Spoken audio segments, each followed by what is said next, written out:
The sun was high, the air thick with the scent of pine and damp earth. My boots crunched over dry leaves and brittle twigs as I followed the narrow trail, the one the ranger had marked on my map with a confident red line. 3 hours to the summit, he'd said. Easy hike. But the trees had grown denser, the path less clear, and now, 3 hours in, I wasn't climbing. I was descending into something darker. I stopped, wiping sweat from my forehead with the back of my hand. My water bottle was half empty, and the shadows between the trees stretched longer than they should have this early in the afternoon. The trail had vanished 10 minutes ago, swallowed by underbrush. I told myself I'd just missed a marker, that if I kept moving, I'd find it again. But the deeper I went, the more the forest changed. The pines gave way to gnarled oaks, their branches twisting like skeletal fingers. The air smelled different here, mossy and wet, with something underneath, something sour. I pulled out my phone. No signal. The map was useless now. I checked my compass, but the needle spun lazily before settling in a direction that didn't match my memory of the trail. My stomach tightened. I wasn't lost. Couldn't be lost. I'd been careful. A twig snapped somewhere behind me. I turned, scanning the trees. Nothing moved. Just the wind, I told myself. But there was no wind. The forest was dead silent. No birds, no rustling leaves. Just the heavy, waiting quiet of a place that didn't want me here. I walked faster, my breath coming in short bursts. The ground sloped downward, pulling me deeper. My boots sank into soft earth, leaving deep prints. I glanced back once. My tracks were the only ones, but the feeling didn't leave me, the feeling of being watched. Then I saw it, a cabin, not the kind you'd expect. No cheerful smoke from the chimney, no stacked firewood. This one was slumped, its roof caved in on one side, the wood gray and rotting. The door hung open, swaying slightly, though there was no breeze. I shouldn't have gone near it, but I did. The floorboards groaned under my weight as I stepped inside. The air was thick with mildew and something else, metallic, coppery. The light from the doorway didn't reach far, but I could see enough. Empty cans, a torn sleeping bag, and on the far wall, deep scratches, like something had been dragged. That's when I heard it, a low, wet sound, not outside, inside, from the corner. I didn't look, I ran. The forest blurred as I crashed through branches, thorns tearing at my arms. I didn't stop, didn't think, just ran until my lungs burned and my legs gave out. When I finally collapsed, gasping, the trees were thinner. The sun was setting, and ahead a road, a real one with tire marks and gravel. I sobbed in relief, stumbling toward it.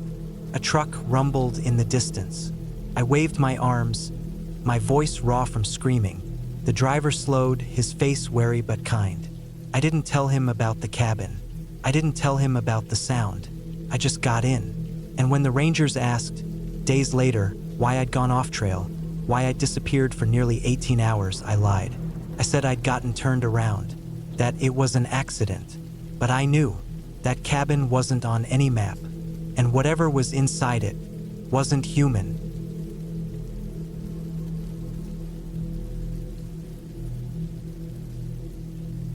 I had hiked this trail a dozen times before.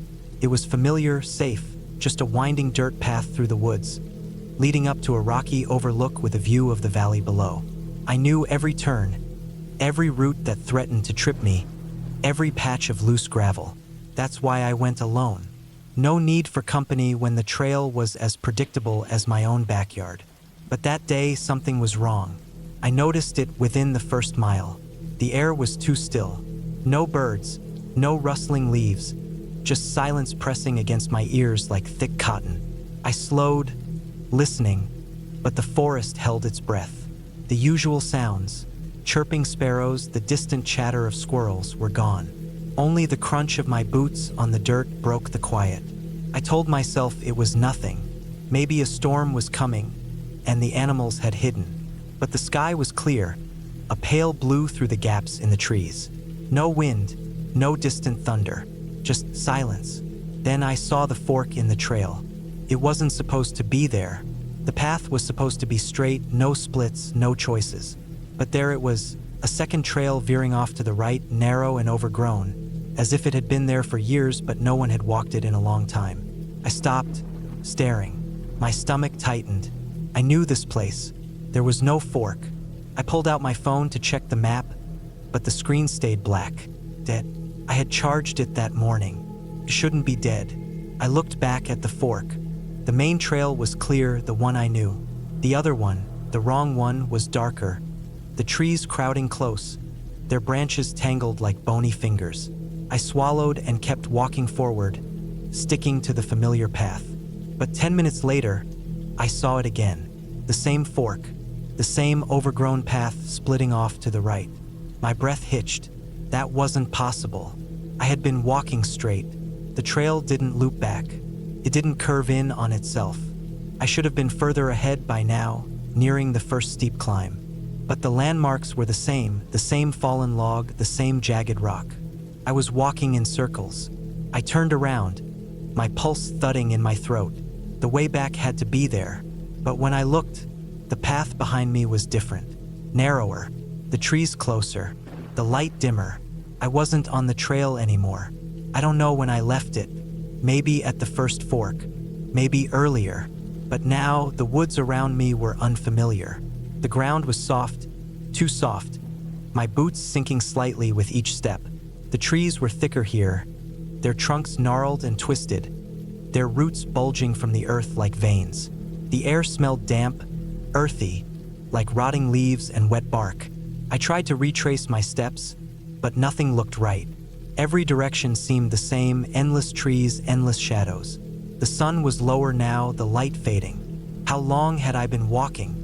Panic clawed at my ribs. I forced myself to stop, to breathe, think. I had supplies, water, a flashlight, a whistle. I could signal for help if I needed to, but who would hear me out here? I pulled out the whistle and blew. The sound cut through the silence, sharp and shrill. I waited, listening. Nothing. No response. Just the same heavy quiet. I kept moving, choosing a direction at random. The ground sloped upward, and I climbed, my legs burning. Maybe if I got high enough, I could see the overlook, get my bearings. But when I reached the top, there was no overlook. Just more trees, more wilderness stretching endlessly in every direction. The sun was sinking fast now, the shadows deepening. I needed shelter. I couldn't keep wandering in the dark. I found a small clearing, a patch of ground not too uneven, and dropped my pack. My hands shook as I pulled out the flashlight. The beam was weak, the batteries dying. I cursed under my breath. Night fell quickly. The temperature dropped, the air turning sharp and cold. I wrapped myself in my jacket, but the chill seeped through. Every sound, the creak of branches, the rustle of leaves, made my heart jump. I strained my ears, listening for anything human. Voices, footsteps, a distant car. But there was nothing, just the forest, alive in a way I had never noticed before. I didn't sleep. I sat with my back against a tree, the flashlight clutched in my hand, my eyes scanning the darkness. The hours dragged. My mind played tricks, shapes moving between the trees, whispers in the wind. But when I focused, there was nothing. Dawn came slowly, the sky lightening to a dull gray. My body ached from the cold and the tension. I stood, stiff and exhausted, and looked around. In the daylight, the woods seemed less menacing, but no less unfamiliar. I had to keep moving. I walked for hours, my throat dry, my stomach hollow. I drank the last of my water, the plastic crinkling loudly in the stillness. My legs moved on their own, one step after another, my mind numb with fatigue. And then smoke, a thin, gray wisp curling above the trees. My heart lurched. Where there was smoke, there were people. I stumbled toward it, my exhaustion forgotten. The trees thinned, and suddenly, I was standing at the edge of a road. A real, paved road with tire marks and gravel shoulders. A beat-up pickup truck rumbled past, the driver not even glancing my way. I wanted to laugh, to cry, to scream. I didn't know where I was, but I was back to the world of roads and people and noise. I stepped onto the asphalt, my legs weak with relief. A mile down the road, I found a gas station, the lights bright and garish after the endless green of the woods. The clerk looked up as I entered, his eyebrows rising at my dirt-streaked clothes, my wild eyes. "You all right?" he asked. I nodded, my voice gone. I bought a bottle of water and drank it in one go, the plastic cracking in my grip. Outside, the sun was high, the world loud and bright and normal. I didn't look back at the trees. I didn't want to know what was still in there.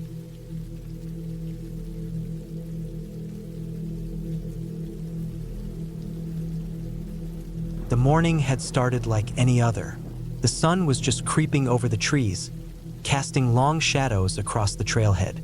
I tightened the straps on my backpack, feeling the weight of my water, snacks, and the small first aid kit I always carried. The air smelled like pine and damp earth, the kind of fresh scent that only comes deep in the woods. I checked my phone, no signal, but that was expected. I wasn't here to be connected. I was here to disappear for a few hours, to let the quiet of the forest swallow me whole. The trail was well marked at first. Yellow blazes painted on tree trunks, arrows carved into wooden signs pointing the way. I walked at a steady pace, my boots crunching over dry leaves and snapping the occasional twig. Birds chirped somewhere high above, and the wind rustled through the branches, making the whole forest feel alive. But then, somewhere around midday, things started to feel off. I don't know when I took the wrong turn. Maybe it was when I stopped to take a photo of a deer standing frozen between the trees, its ears twitching at the sound of my camera shutter. Maybe it was when I veered off the path to relieve myself behind a thick bush. Whatever it was, when I turned back, the trail didn't look the same. I told myself not to panic. I'd hiked before. I knew how to read the land, but the trees all looked identical. Tall pines with rough bark, their needles forming a thick canopy that blocked out most of the sun. The ground was uneven, roots twisting up like gnarled fingers waiting to trip me. I pulled out my phone again, hoping for even a sliver of signal. Nothing. I kept walking, certain I'd find the trail again. But the deeper I went, the more the forest seemed to close in around me. The air grew heavier, damp and cold, like the woods were breathing down my neck. My heart started pounding, not from exertion, but from something else, the creeping realization that I was lost. I tried retracing my steps, but every direction looked the same. Fallen logs covered in moss, patches of ferns swaying gently, the occasional scurry of some small animal darting out of sight. The sun was getting lower, casting long, eerie shadows that stretched like reaching hands. Then I heard it, a sound, not an animal, not the wind, footsteps. I froze, my breath caught in my throat. The noise was slow, deliberate. Something or someone was moving through the trees nearby. I turned my head slowly, scanning the shadows between the trunks. Nothing, just the endless maze of trees and undergrowth. I told myself it was my imagination, maybe an echo of my own steps. But then it came again, a crunch of leaves, a snapping twig, too close. I didn't wait to see what it was. I ran. Branches whipped at my arms and face as I crashed through the underbrush. My lungs burned, my legs ached, but I didn't stop. The footsteps were still there, keeping pace, maybe even gaining on me. I didn't look back, couldn't. Then suddenly the trees thinned, clearing, and beyond it a road. I nearly sobbed in relief. My legs gave out as I stumbled onto the gravel, gasping for air. Car was coming. I waved my arms frantically, and it slowed to a stop. The window rolled down, and an older man peered out, eyebrows raised. "You all right, son?" I nodded, still trying to catch my breath. Got lost. Thought someone was following me. The man frowned, glancing back at the woods. "You're lucky you made it out. Folks go missing in there sometimes. Not all of them come back." I didn't ask what he meant. I didn't want to know. I got in the car. As we drove away, I stared out the window at the trees, now just a dark blur against the fading light. I never went back to those woods, and I never hiked alone again.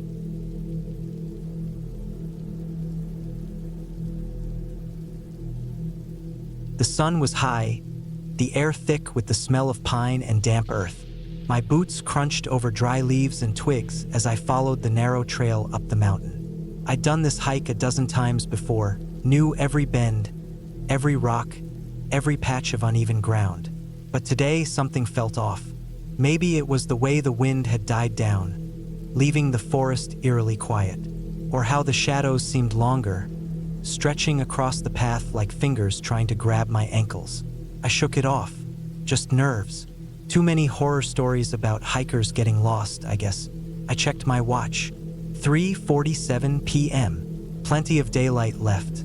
My backpack was light, just water, a protein bar, and a first aid kit. No need for anything else on a short loop like this. Or at least that's what I thought. The first sign that something was wrong came when the trail markers stopped. The trees here were marked with small yellow blazes, faded but still visible. I'd been counting them without realizing it. But after the fifth one, there was nothing, just unbroken bark. I slowed, scanning the trees. Maybe I'd missed it. I turned back, retracing my steps, eyes darting from trunk to trunk. Nothing.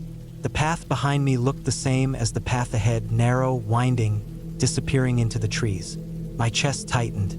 I wasn't lost. Couldn't be lost. I knew this place. I kept walking faster now. The trail had to be here. Maybe I'd taken a wrong turn without realizing it. But no, I'd been careful. I hadn't stepped off the main path. Then I saw it.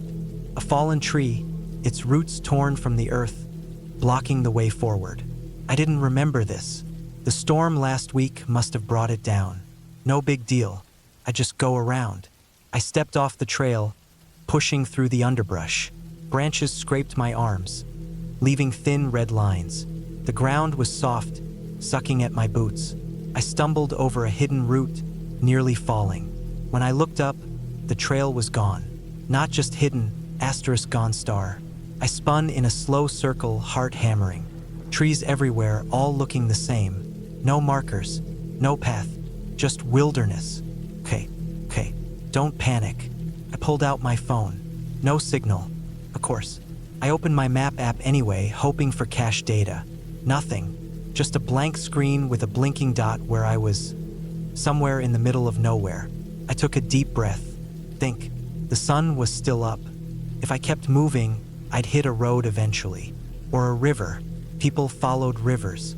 I just had to pick a direction and stick with it. I chose east, or what I thought was east. The sun was dipping lower, but the trees made it hard to tell. Shadows stretched longer, the air cooling fast. My throat was dry. I sipped my water, trying to ration it. An hour passed, maybe two. The forest didn't change. Same trees, same silence. My legs burned. My stomach growled. I ate half the protein bar, chewing slowly. Then I heard it. A sound. Not an animal. Not the wind. Footsteps. Crunching leaves. Slow. Deliberate. I froze. The sound stopped. I didn't move. Didn't breathe. Then *crunch star. Closer this time. I turned my head, just enough to see. Between the trees, maybe 20 feet away, stood a man. Tall. Thin. Wearing a dark jacket, though it wasn't cold. His face was shadowed, but I could feel his eyes on me. My blood turned to ice. He didn't move, didn't speak, just watched. I forced myself to step back. Then again, he matched me, step for step. I turned and ran. Branches whipped my face. My lungs burned. I didn't look back. Couldn't. The forest blurred. My foot caught on something. I went down hard. Pain shot through my knee. I scrambled up, limping now. Clearing. Up ahead. Light. I burst through the trees and nearly sobbed. A road. A real paved road. A truck rumbled in the distance. I waved my arms, screaming. The driver slowed, rolled down his window. "You all right?" I looked back at the trees. Nothing. No one. "Yeah," I gasped. "Just took a wrong turn." He gave me a ride to town. I never went back to those woods, and I never hiked alone again.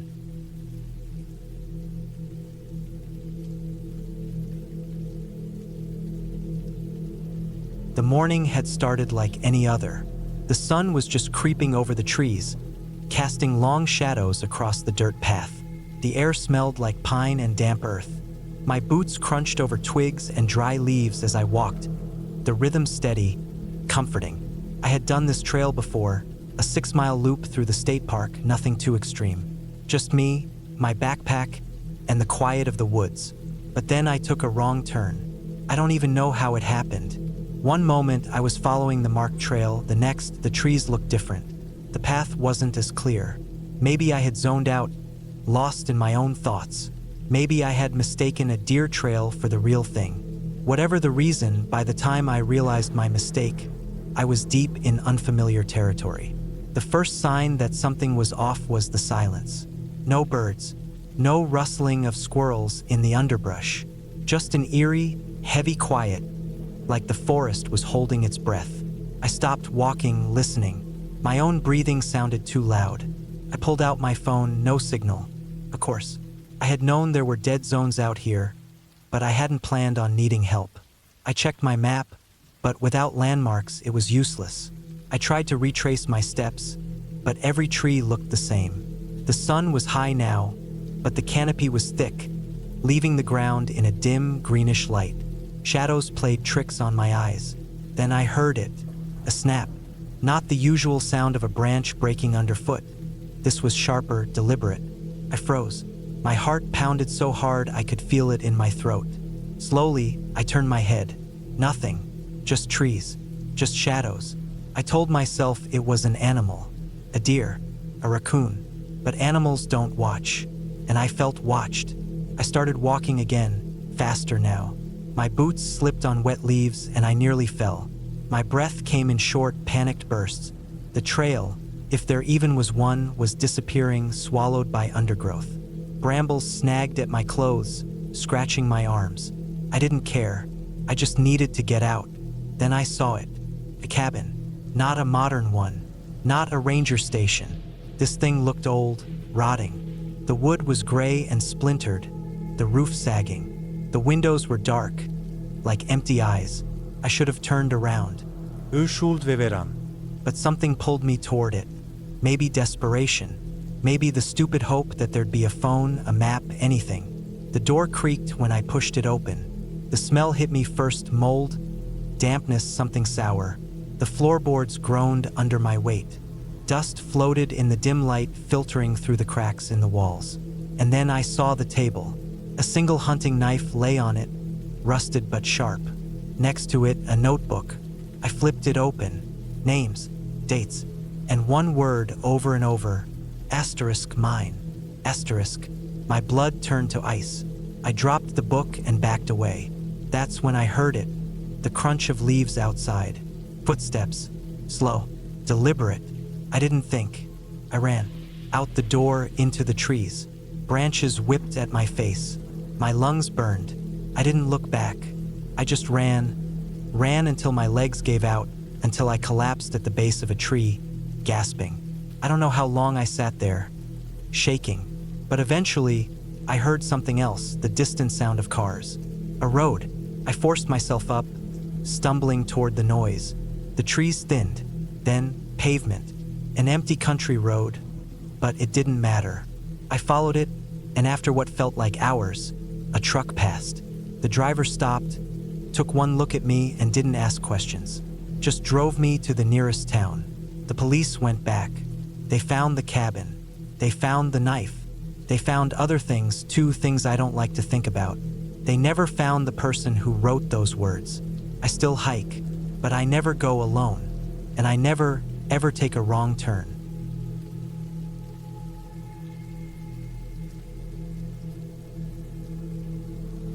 I should have turned back when I saw the sky darkening behind the mountains. The air smelled like rain, thick and heavy, but I kept walking. My boots crunched over dry leaves and snapped twigs as I followed the narrow trail up the steep slope. The map said this was the quickest way back to the campsite, but with each step, the trees grew denser, their branches twisting together like skeletal fingers blocking out the sun. I checked my phone, no signal. The battery was at 20%. I cursed under my breath and shoved it back into my pocket. The wind picked up, rustling the leaves in a way that sounded like whispers. I told myself it was just the forest, just nature, nothing more.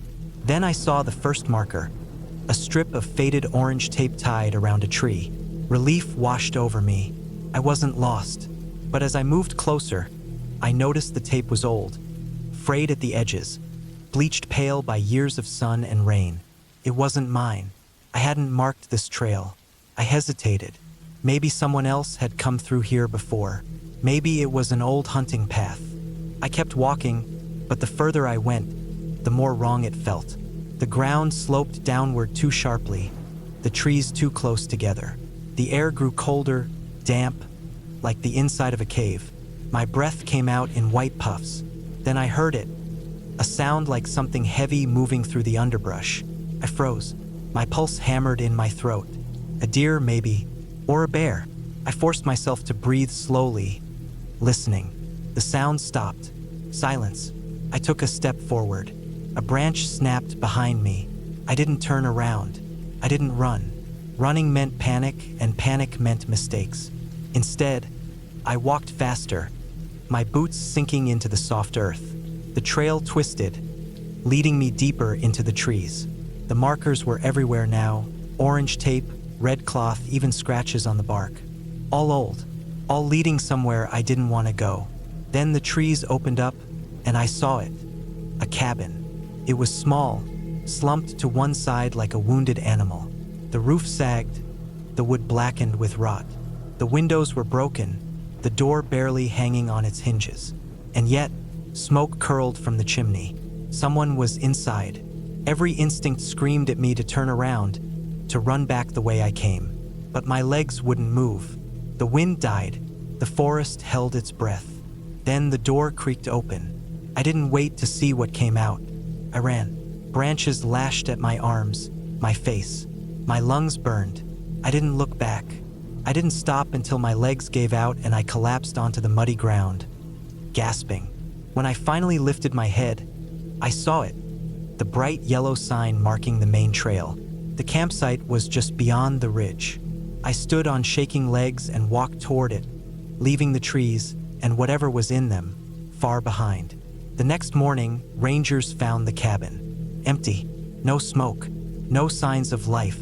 Just an old hunter's shack, abandoned decades ago. But I know what I saw, and I'll never hike alone again.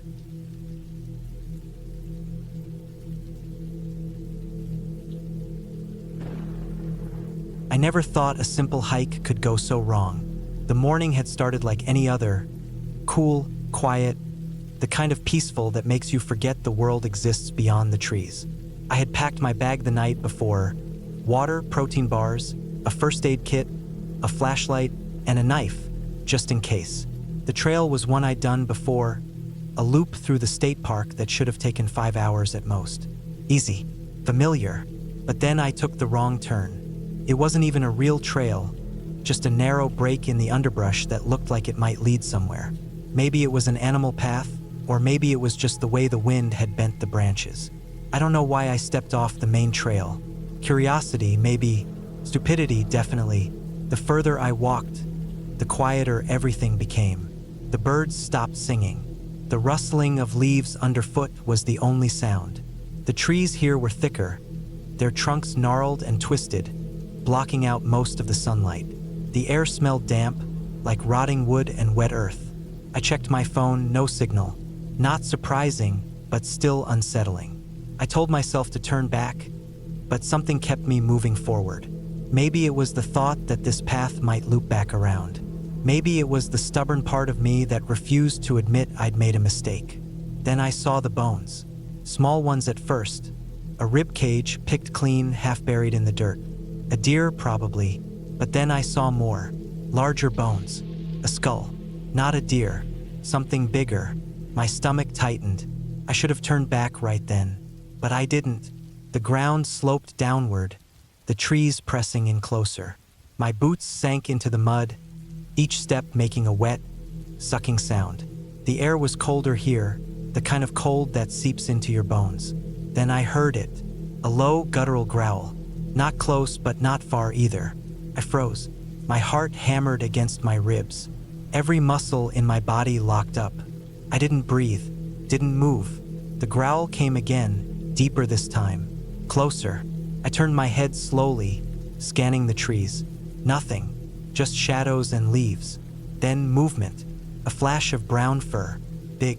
Too big to be a coyote. Too quiet to be a bear. A mountain lion. I'd seen warnings about them at the trailhead. Rare, but not unheard of. Most of the time, they avoid people. But this one wasn't avoiding me. It stepped into view, muscles rippling under its fur. His eyes locked onto mine. Yellow. Unblinking. I didn't run. Running triggers the chase. I knew that, but knowing didn't stop the terror crawling up my throat. I backed away slowly, one step at a time. The mountain lion didn't move, just watched. My foot hit a root. I stumbled, catching myself before I fell. The sudden movement was enough. The cat lunged. I barely had time to react. I swung my backpack at it, yelling, my voice raw with fear. The bag hit its face, and it snarled, swiping at me with claws like knives. Pain ripped through my arm, hot and sharp. I didn't think. I ran. Branches whipped at my face. My lungs burned. Behind me, I could hear it. The soft thud of paws on dirt, gaining on me. I ducked behind a tree, pressing my back against the bark, gripping my knife so hard my hand shook. The mountain lion circled. It knew I was trapped. Then a sound. Distant but unmistakable. Voices. The cat's ears twitched. It hesitated. I screamed. Not a word, just noise. Raw, desperate noise. The voices got louder, shouting. The mountain lion turned its head. Then, with one last look at me, vanished into the trees. I didn't move until I saw them. Two hikers, their faces pale with shock as they spotted me, blood dripping from my arm. They helped me out of the woods, back to the main trail, back to safety. I never went hiking alone again, and I never took another wrong turn.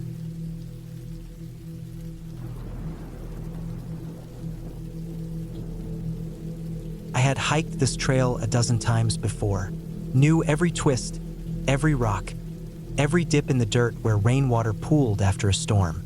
It was supposed to be easy, just a quick loop through the woods, something to clear my head before sunset. But the moment I stepped onto the path, something felt off. The air was too still. No birds, no rustling leaves, just silence pressing against my ears like thick cotton. I told myself it was nothing. Maybe the weather was changing. Maybe animals were hiding. But the deeper I walked, the more the trees seemed to lean inward, their branches twisting together like fingers locking into a cage. I checked my phone. No signal. Not unusual out here, but my stomach tightened anyway. The trail markers, small yellow squares nailed to the trunks, looked faded, older than I remembered. I kept walking, boots crunching over dry twigs, my breath loud in the quiet. Then I saw it, a fork in the path. That wasn't right. There was no fork here. The trail was a single, clear loop. But now, splitting the dirt like a crack in glass, was another path, narrow and overgrown, winding into the trees where the light didn't reach. I stopped, stared. My skin prickled. I should have turned back, but I didn't. I took the new path. The second I stepped onto it, the air got colder. The trees here were packed tight, their trunks black and gnarled, roots bulging from the ground like veins. The path sloped downward, steep enough that I had to brace myself against the trees to keep from slipping. My palms came away sticky with sap that smelled too sweet, almost rotten. The light faded fast. The sun was setting, and the canopy above swallowed what little was left. I pulled out my flashlight. The beam cut through the dark, but not far. Shadows moved at the edges, shifting just out of sight. My pulse hammered in my throat. I told myself it was just the wind. Then I heard the footsteps. Not mine. Something else. Something keeping pace with me, just far enough back that I couldn't see it. I spun around, flashlight shaking in my grip. Nothing there. Just trees and darkness. I walked faster. The footsteps matched my speed. My breath came in short, sharp bursts. The path twisted, turned, dipped again. My legs burned.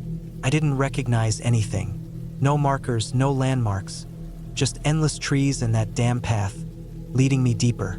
Then I saw the cabin. Shouldn't have been there. No one lived out here. But there it was, a small, rotting shack, half collapsed, its roof sagging like a broken spine. The door hung open, blackness inside. My flashlight flickered. The footsteps behind me stopped. Silence. I didn't want to go near it, but the path ended there. Just stopped at the cabin's doorstep like it had been leading me here the whole time. My hands were numb. My head throbbed. I took a step forward. The wood creaked under my boot. Then something moved inside. A shadow. Tall. Too tall. It swayed in the darkness, then went still. Watching. Waiting. I ran. I didn't look back. Branches lashed at my arms, my face. My lungs burned.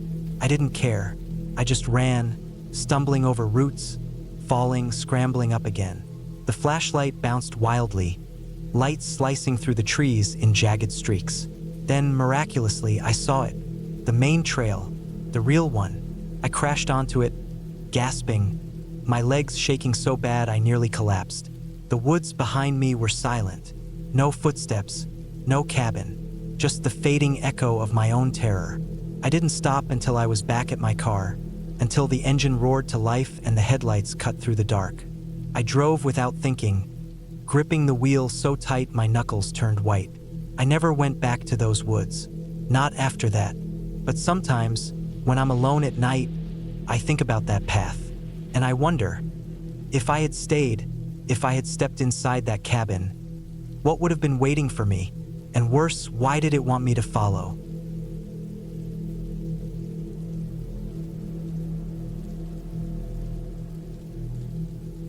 The sun was already low when I decided to take the shortcut. Stupid idea, but I was tired. My legs ached from hours of walking, and the main trail looped way too far before heading back to the parking lot. This side path looked like it cut straight through the trees, a narrow but clear line in the dirt, probably made by other hikers who didn't want the long way either. I stepped onto it without thinking too hard.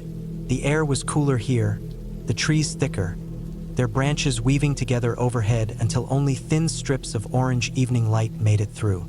The ground was soft, covered in layers of old leaves that muffled my footsteps. For a while it was fine, peaceful even, just the sound of my own breathing and the occasional rustle of something small moving in the underbrush. Then the trail started to change. First, I didn't notice. The path was still there, still winding forward, but the trees around me felt different. Closer. The trunks were thicker, twisted in ways I didn't remember seeing before. The air smelled damp, like wet earth and something else. Something sharp, almost metallic. I slowed down, suddenly aware of how quiet it was. No birds, no insects, just silence. I turned to look behind me. The trail was still there, but the way back looked longer than it should have.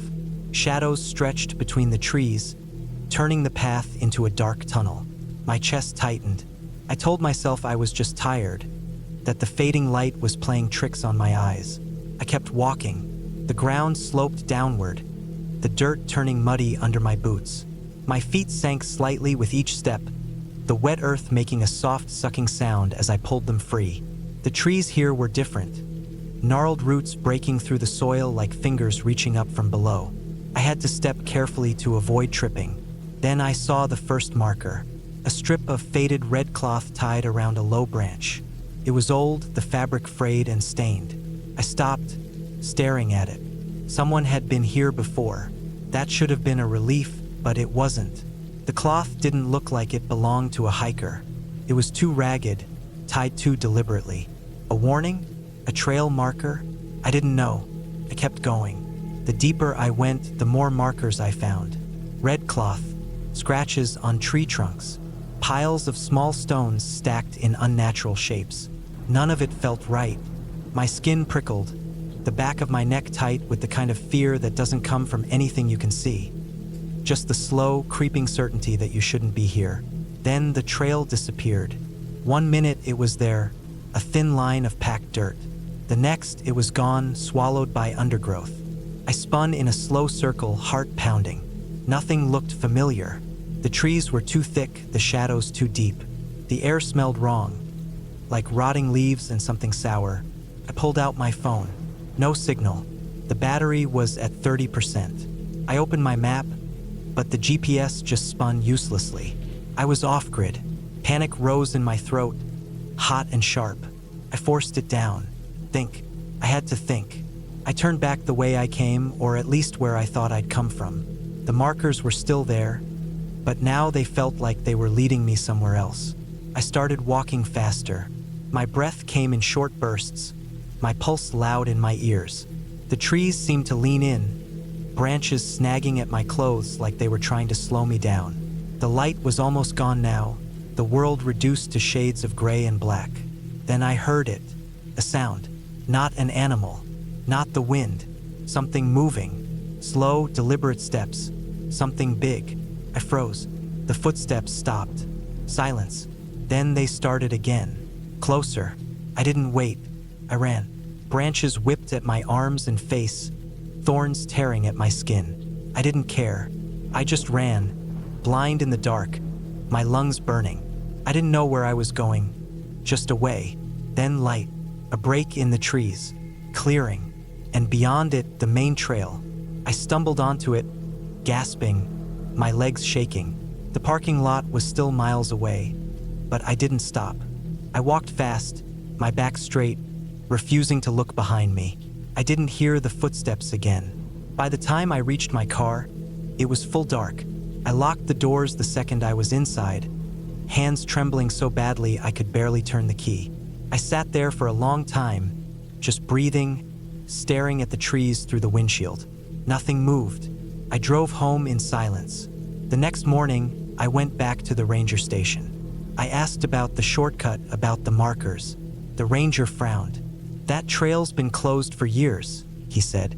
"People used to go missing there. They never found them." I didn't go back.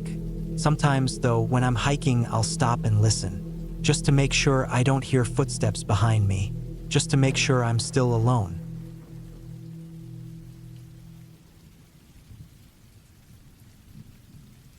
The air was already thick with humidity as I packed my gear into my backpack, securing the straps tightly as I double-checked everything. Water bottles, a few energy bars, a first aid kit, and a flashlight. That was it. It was going to be a solo hike through the dense forest that stretched for miles in front of me. The trail I was taking was a well-known one, but I hadn't hiked it before. Friends had mentioned it, how peaceful it was, how it got you away from everything, how it offered a rare solitude that you couldn't get in the busier, more populated spots. Perfect place to clear my head. I had always been the kind of person who sought out quiet spaces, away from noise, away from the distractions of daily life, a break from everything. I didn't need company. I didn't need a crowd. I just needed to walk. The morning was cool, but I knew that would change as the sun climbed higher. The forecast had predicted a warm day, but nothing too extreme. By the time I set off, the sun was already breaking through the canopy, casting dappled light onto the forest floor. The path was narrow at first, winding its way between dense underbrush and trees with thick trunks. The air was dense with the earthy smell of damp soil, and I could hear the occasional bird chirping in the distance, but nothing too close. It was almost unnervingly quiet. Even the usual sounds of insects were absent, leaving just the faint rustling of leaves above me as the wind blew gently through the branches. I started off at a brisk pace, feeling the warmth of the sun begin to soak into my skin. The trail was slightly uphill, and I found myself breathing a little heavier than usual. The ground beneath my boots was soft and springy, making each step feel like it was sinking just a little into the earth. I adjusted the strap on my backpack and pushed forward, moving deeper into the woods. The trail seemed to stretch on forever, and I hadn't seen another person yet. It was strange. Most of the time, hiking trails, especially ones known for their solitude, would have at least a few people on them. But here I was completely alone. I didn't mind. In fact, it felt oddly comforting. The solitude was exactly what I'd come for. I couldn't see much of the sky through the thick trees, but I could tell the morning was slipping by. The sunlight was starting to feel warmer, and the humidity was sticking to my skin like a second layer. My water bottle, which had been full just an hour ago, was already half empty. I took a long drink and pushed on. The landscape changed as I went. The trees became taller, their trunks thicker. The underbrush grew more intense, with thick vines creeping up the trunks of trees. I had to duck under a few low branches, and the air smelled heavier now, like wet moss and rotting leaves. It wasn't a scary kind of feeling, but it was isolated. My mind was starting to wander, drifting away from the present as I thought about all sorts of things. Work, relationships, the little things that annoyed me, the bigger things that worried me. It was what I wanted, really. The kind of silence where your thoughts could run wild without interruption. But after a while, something started to feel off. It wasn't anything specific, but a subtle change in the air, as though the woods were holding their breath. The wind stopped moving. The birds had gone quiet. The insects, too. For a moment, I thought I heard something. Footsteps, maybe. But when I stopped and listened, I realized it was nothing more than the rustling of the leaves as they swayed in the still air. I pushed the thought aside, telling myself I was just being paranoid. It was just the quiet, the isolation. The path curved sharply to the left, and I noticed something in the distance. A large rock standing out from the trees like a monument. It was the kind of thing you could sit on and take a break. I thought about stopping there for a while, but as I drew closer, I felt an odd hesitation. The closer I got, the more it seemed to stand out, unnaturally so. The shape wasn't just a rock. It was a collection of stones, almost like a small formation. There were no other rocks around. It didn't make sense. I hesitated. It was probably nothing. I approached cautiously, feeling the back of my neck tingle with unease. The stones were rough and jagged, stacked in a strange, almost deliberate way. They weren't arranged like a cairn, which might have been placed by hikers as a marker, but more like a crude, man-made structure. My breath quickened, and I glanced around, hoping to see some sign of other people. There was nothing. Still, I couldn't shake the feeling that something was wrong. I backed away from the formation slowly, my heart starting to beat faster as I looked over my shoulder, half expecting someone to be watching me. The air seemed thicker now, heavier, like the forest itself was holding its breath. I forced myself to turn away and continue walking, but my mind raced. My thoughts were spiraling out of control. I thought about the history of the area, how some old legends mentioned strange occurrences, unexplained disappearances, mysterious events that happened to people who ventured too far. But no, that was nonsense. I kept walking. Hours passed. The sun was higher now, beating down through the gaps in the trees. I was starting to feel the heat, my shirt sticking to my back, the sweat pooling at the small of my back. The trail ahead was getting steeper, winding through thick brush and towering trees that blotted out the sun. It was quiet again, too quiet. I stopped for a moment, leaning against a tree to catch my breath. That's when I heard it. A crack. It wasn't loud, but it was clear. The kind of noise you hear when a heavy branch snaps under pressure. I straightened up, my pulse jumping.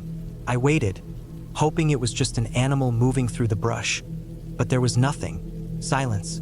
I felt a creeping sensation in the pit of my stomach. It wasn't the kind of fear you get when you're startled.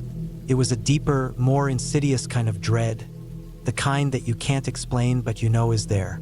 I stood still for a while, trying to listen for anything else, but the silence was overwhelming. It felt like the forest was watching me. I didn't know what to do.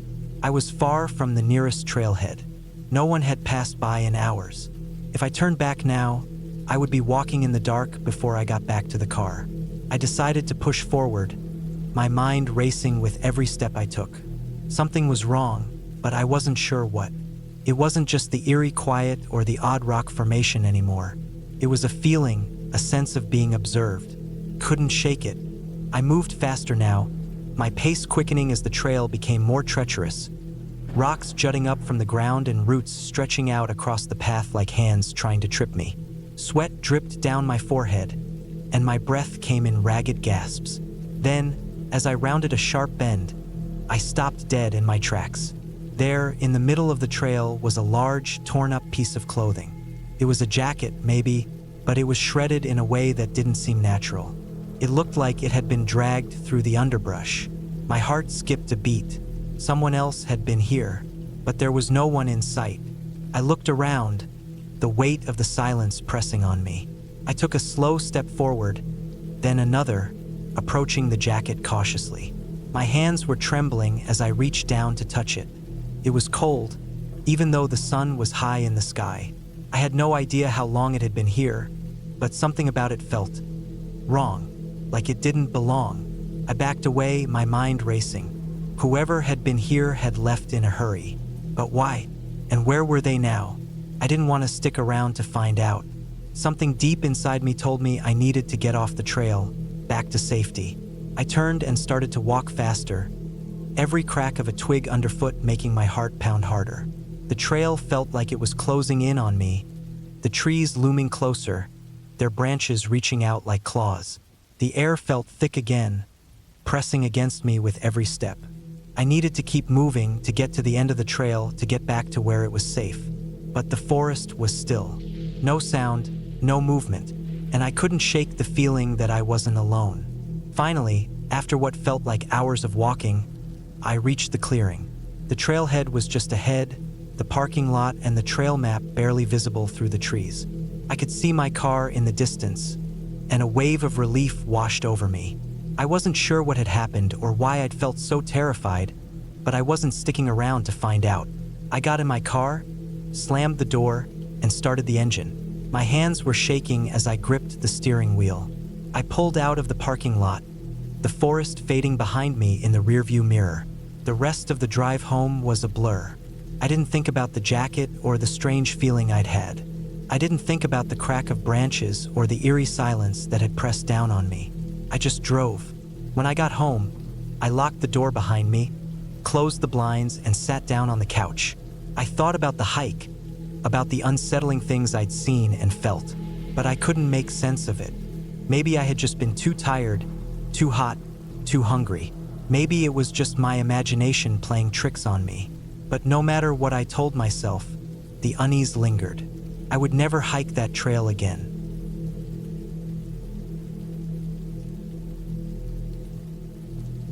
I had set out early that morning, my backpack stuffed with water, snacks, and a cheap compass I'd picked up at the gas station. The trail was supposed to be easy, just a loop through the woods, marked clearly with yellow paint on the trees.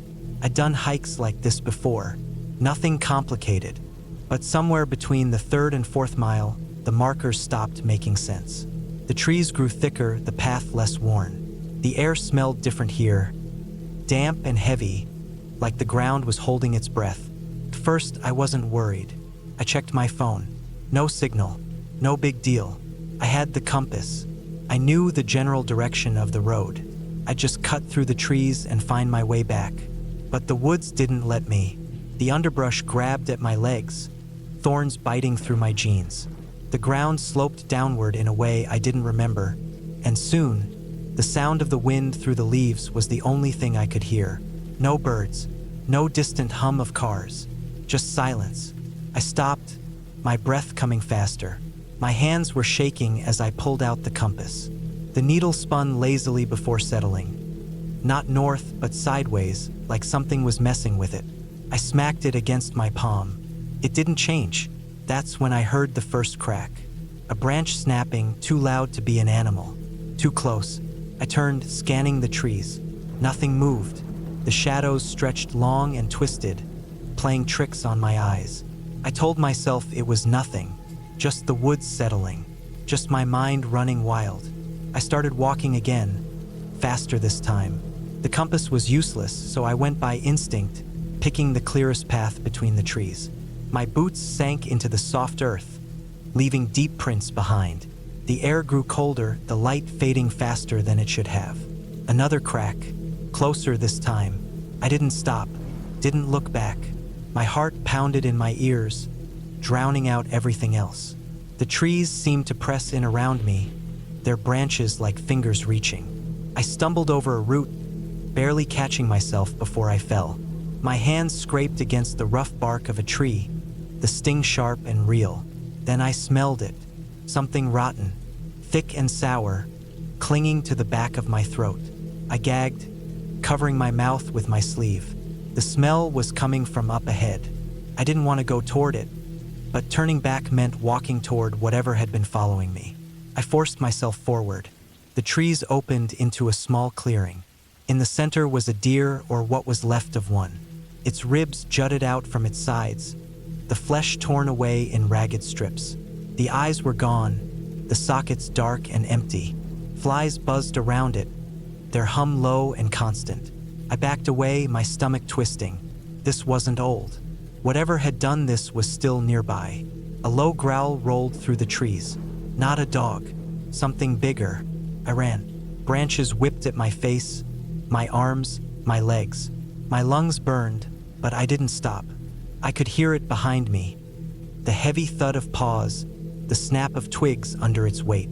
It was fast, too fast. I didn't look back, couldn't. Then light, a break in the trees. I pushed harder, my legs screaming, my vision blurring. The road, it was the road. I burst out of the woods, skidding onto the gravel shoulder. A truck roared past, the driver blaring the horn. I didn't care. I collapsed onto the ground, gasping, my whole body shaking. The woods were silent now. Whatever had been chasing me was gone. I didn't look back. I just stood up, dusted myself off, and started walking down the road toward the nearest town. I never went hiking alone again.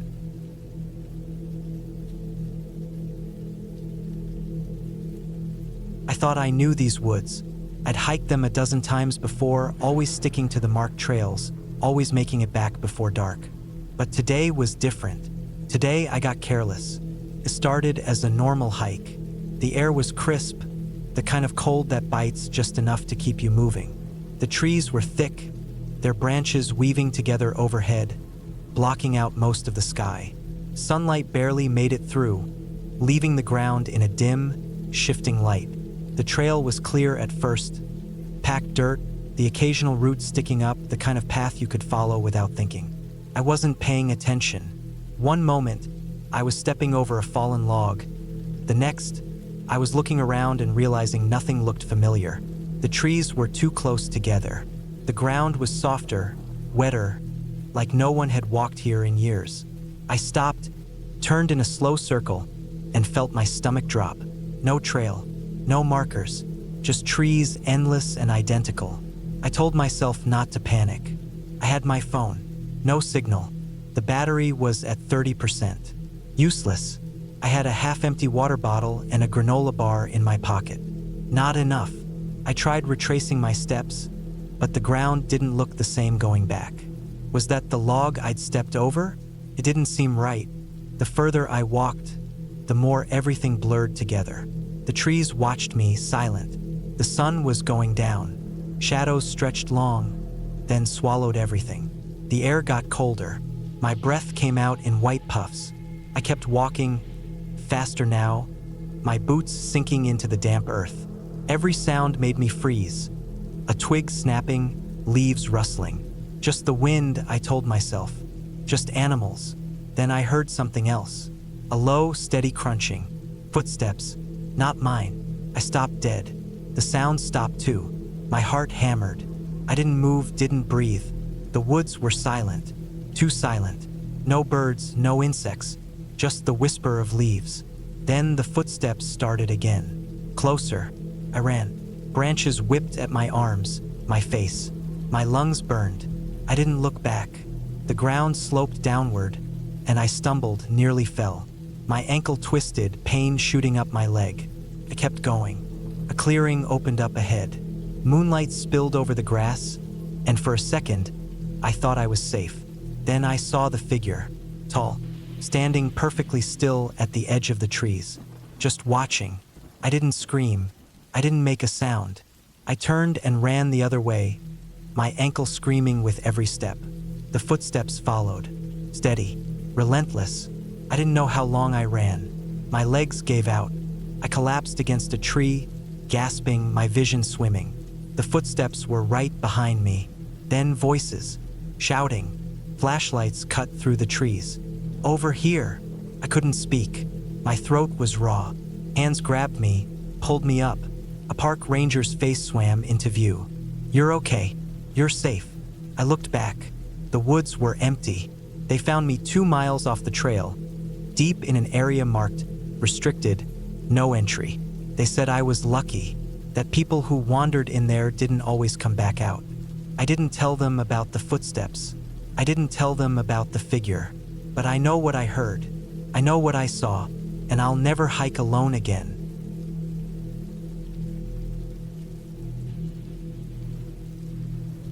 I never thought a simple hike would turn into the worst day of my life. The sun was high when I started, the kind of bright, clear morning that makes you feel invincible. The trail was familiar. I'd walked it a dozen times before. Worn dirt under my boots, the scent of pine thick in the air, birds calling somewhere in the trees. Easy, safe. I wasn't even planning to go far.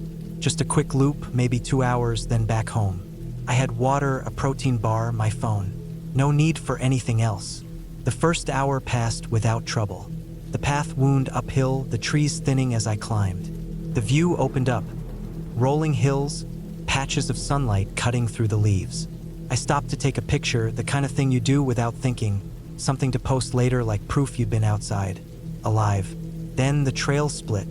I didn't remember this. A narrow fork veered left, barely visible, swallowed by undergrowth. The main path continued straight, wide and obvious. I hesitated. Maybe it was a game trail.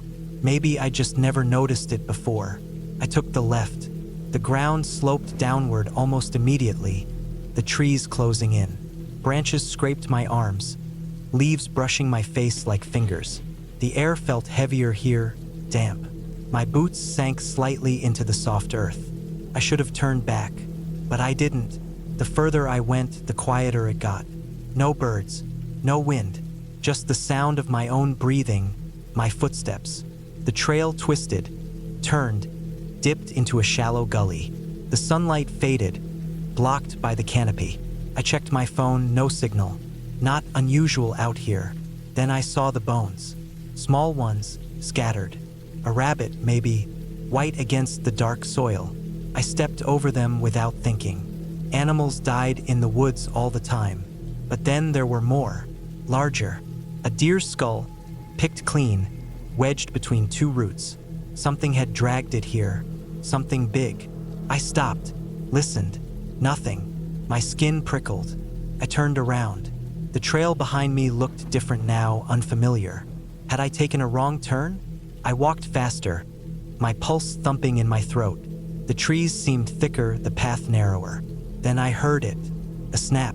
Not close, but not far either. Something moving. Not small. Not a squirrel. I froze. Another crack. Heavy. Deliberate.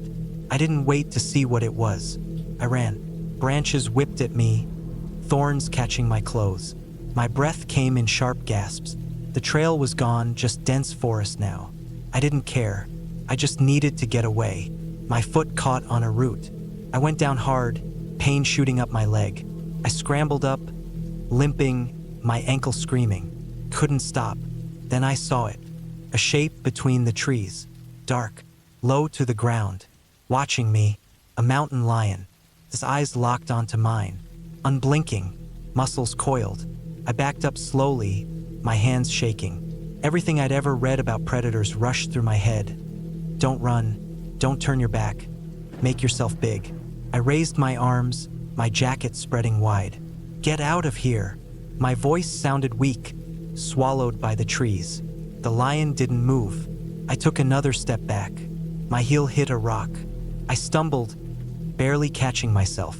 The lion's ears twitched. Then it stepped forward. I turned and ran. The forest blurred. My lungs burned. I could hear it behind me, soft, quick footfalls, closing in. I didn't think. I just moved. A fallen tree loomed ahead. I vaulted over it, my hands scraping bark. I landed hard, kept going. My ankle gave out. I crashed down again, rolling, leaves and dirt in my mouth. I twisted onto my back, arms up, ready to fight. Nothing. Silence. I waited, panting, my whole body trembling. Seconds passed. A minute. It was gone. I didn't trust it. I forced myself up, every muscle protesting. I had to keep moving. I limped forward, my eyes darting between the trees. No sign of it. Maybe it had lost interest. Maybe I'd been lucky. Then I heard the river. Water. That meant people. The main trail ran alongside it. If I could just reach it. I pushed through the last of the brush, and there it was. The river, wide and rushing. And beyond it, the trail. I nearly cried with relief. I waded in, the cold water soaking my boots, my jeans. The current tugged at me, but it wasn't deep. I stumbled onto the opposite bank, dripping, shaking. The trail was empty, but it didn't matter. I knew where I was now. I didn't stop until I reached the parking lot. My car was the only one there. I fumbled with the keys, my hands numb. The engine roared to life. I didn't look back. I drove straight to the ranger station. They listened, took notes, nodded. They'd had reports before. Sightings. No attacks. Not yet. I didn't hike again for a long time. When I did, I stayed on the main trail. I carried bear spray. I told someone where I was going. And I never, ever took the left fork.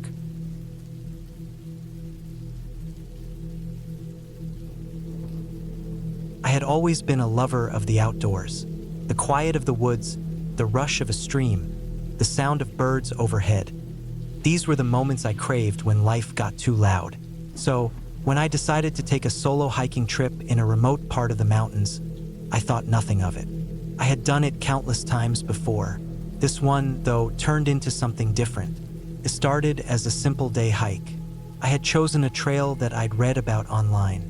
It wasn't too long, maybe around 8 miles, and the reviews said it had beautiful views at the top.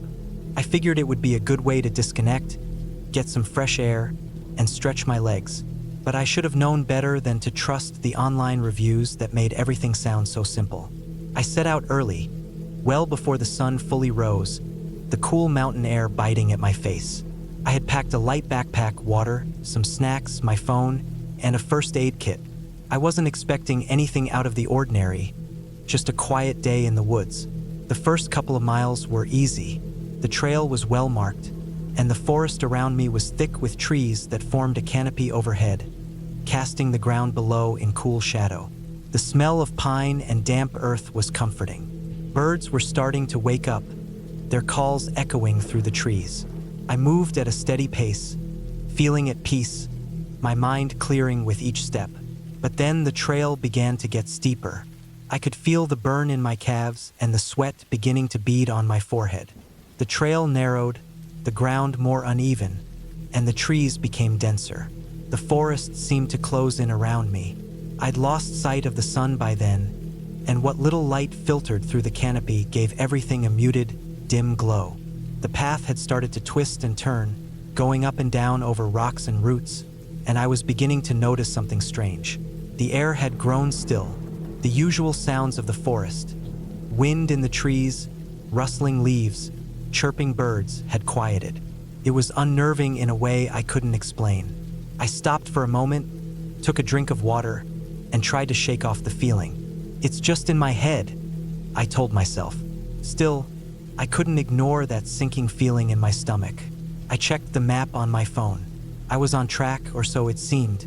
The next marker on the trail was just a little further up. I had expected the trail to open up more soon, but it didn't. Instead, it seemed to get even more overgrown. I had to duck under branches, sidestep thorny bushes, and occasionally hop over fallen trees. The further I went, the more isolated the place felt. I hadn't seen anyone since the first few miles, and the silence was starting to feel oppressive. At around the 5-mile mark, I came across a sign, half hidden by the thick undergrowth. It was an old, weathered wooden board that looked like it hadn't been touched in years.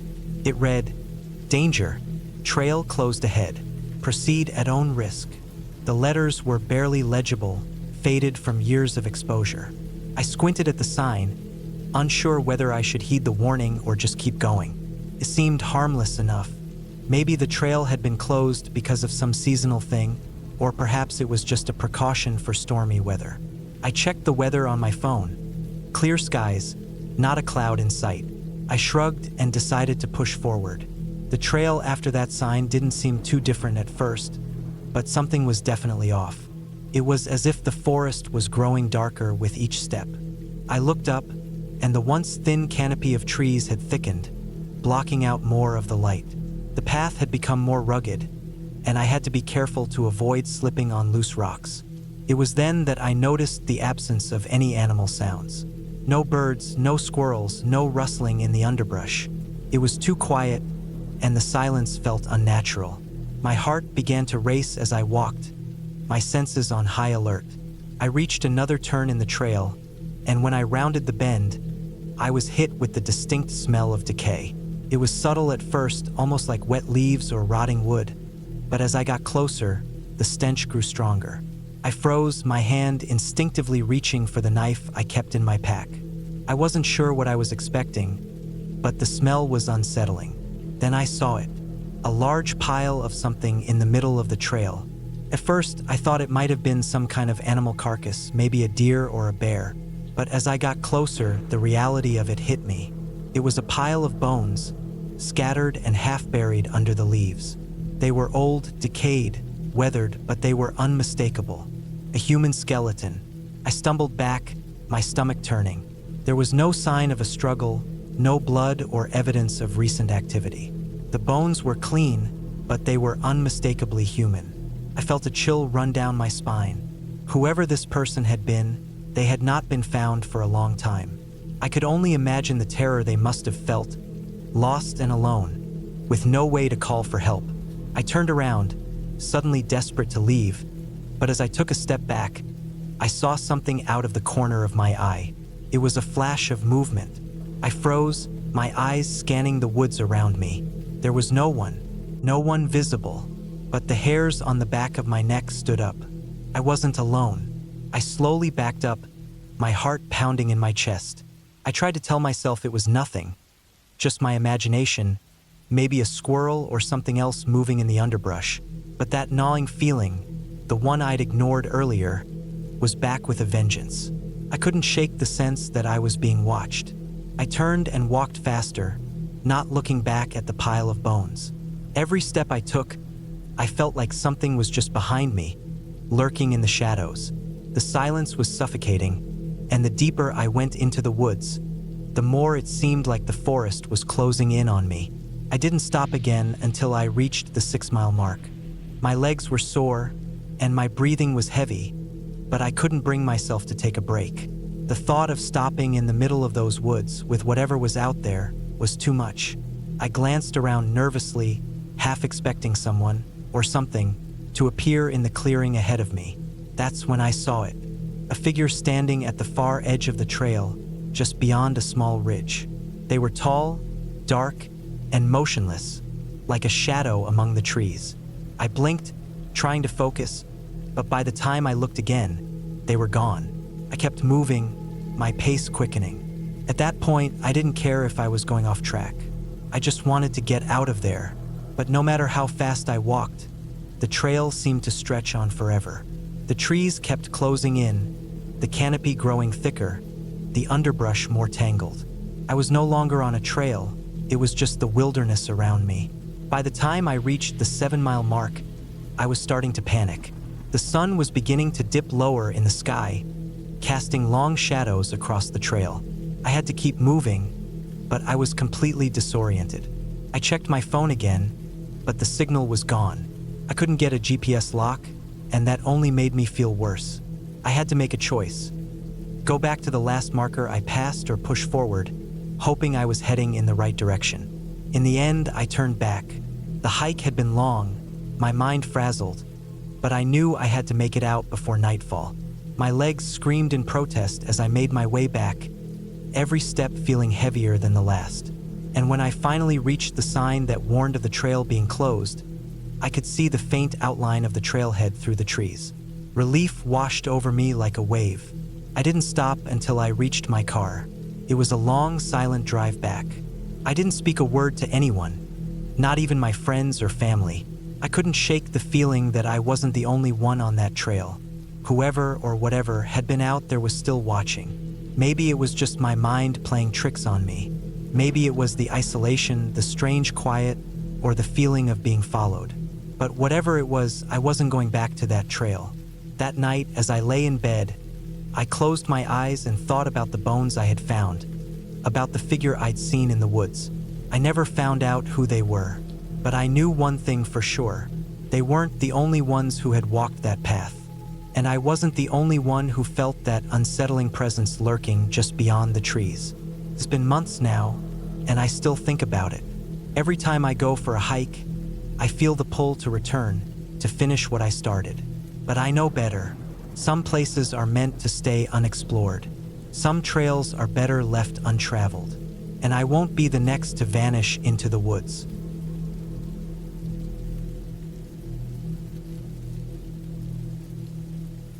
I've always loved hiking. The isolation, the quiet, and the sense of accomplishment after conquering a challenging trail. It's something that's hard to put into words.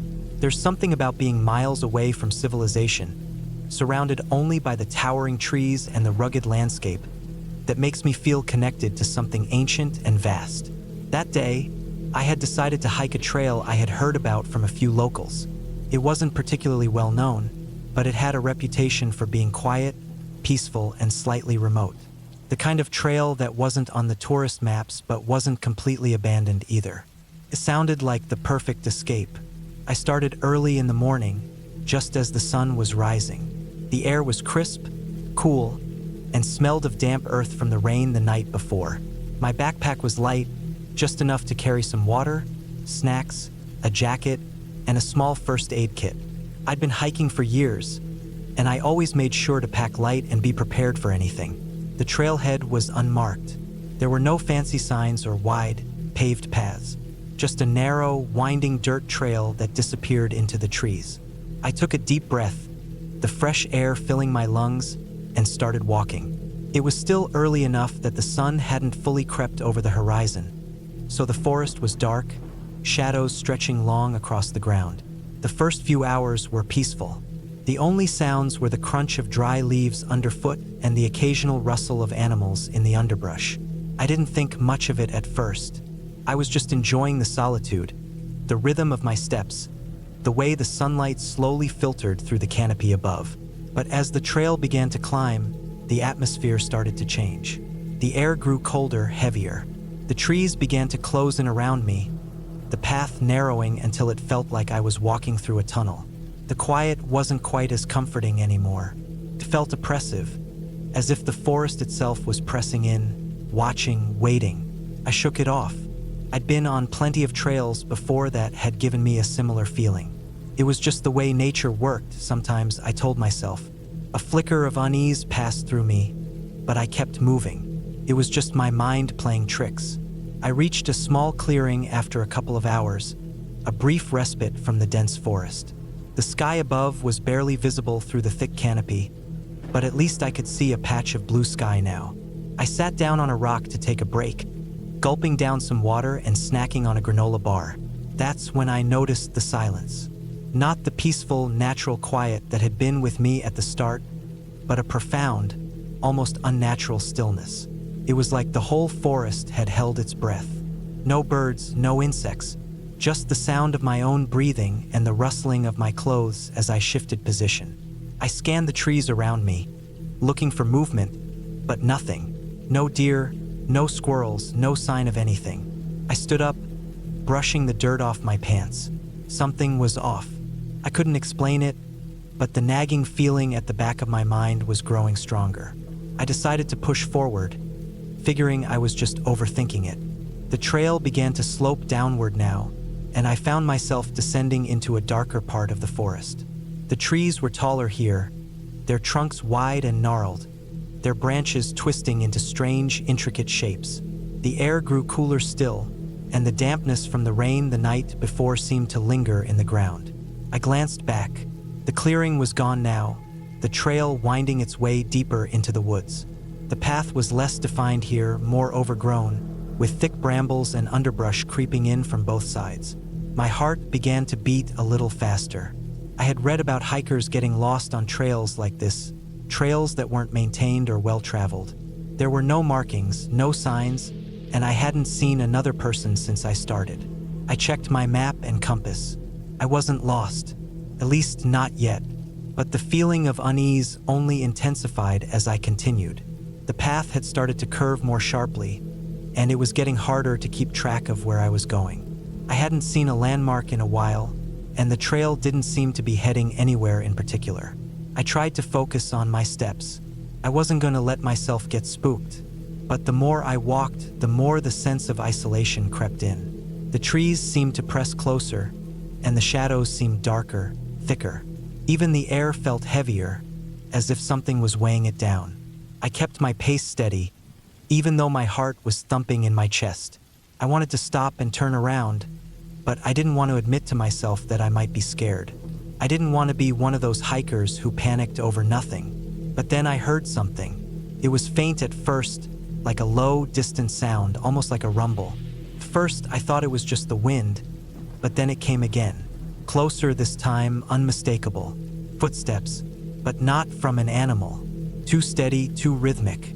I stopped dead in my tracks, straining to listen. The sound grew louder, moving closer through the brush. I held my breath. For a moment, everything was still again, but then, footsteps. Closer, almost directly behind me now. I spun around, my heart racing, but there was nothing there. No one, no movement. The forest around me was as still as it had been for hours. I stood frozen for a moment, unsure of what to do. My mind was racing, trying to rationalize it. Maybe it was another hiker? Maybe I'd misheard something? But deep down, I knew the truth. There was something wrong. There was something or someone out there with me, and I wasn't alone. I took a few cautious steps forward, glancing over my shoulder. The sound had stopped, but I couldn't shake the feeling that something was following me, that I was being watched. My breath was shallow now, my pulse quickening with every step. The trail twisted and turned, the trees growing thicker and more oppressive as I moved deeper into the forest.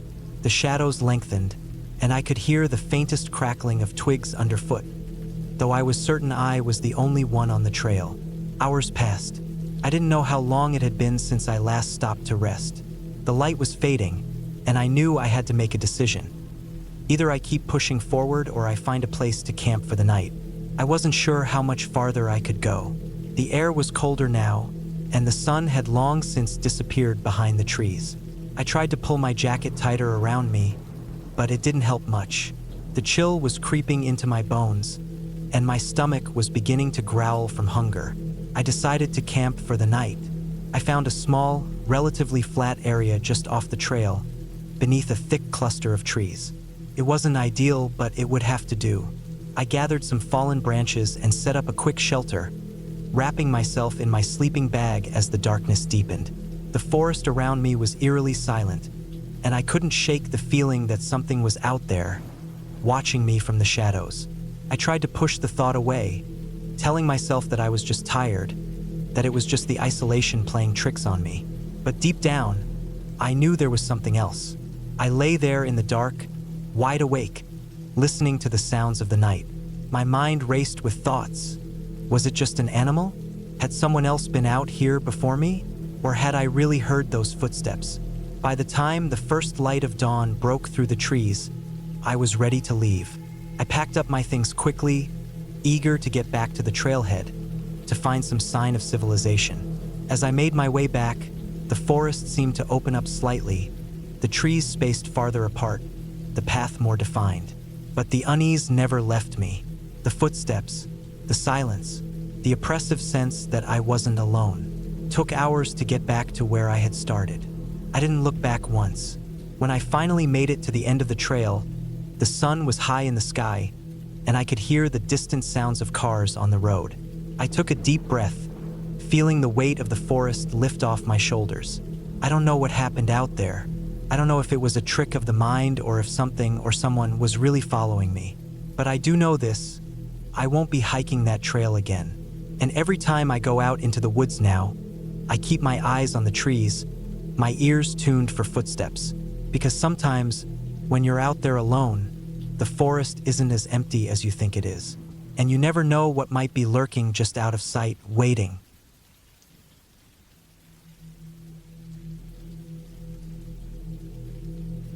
I didn't expect the day to end like this.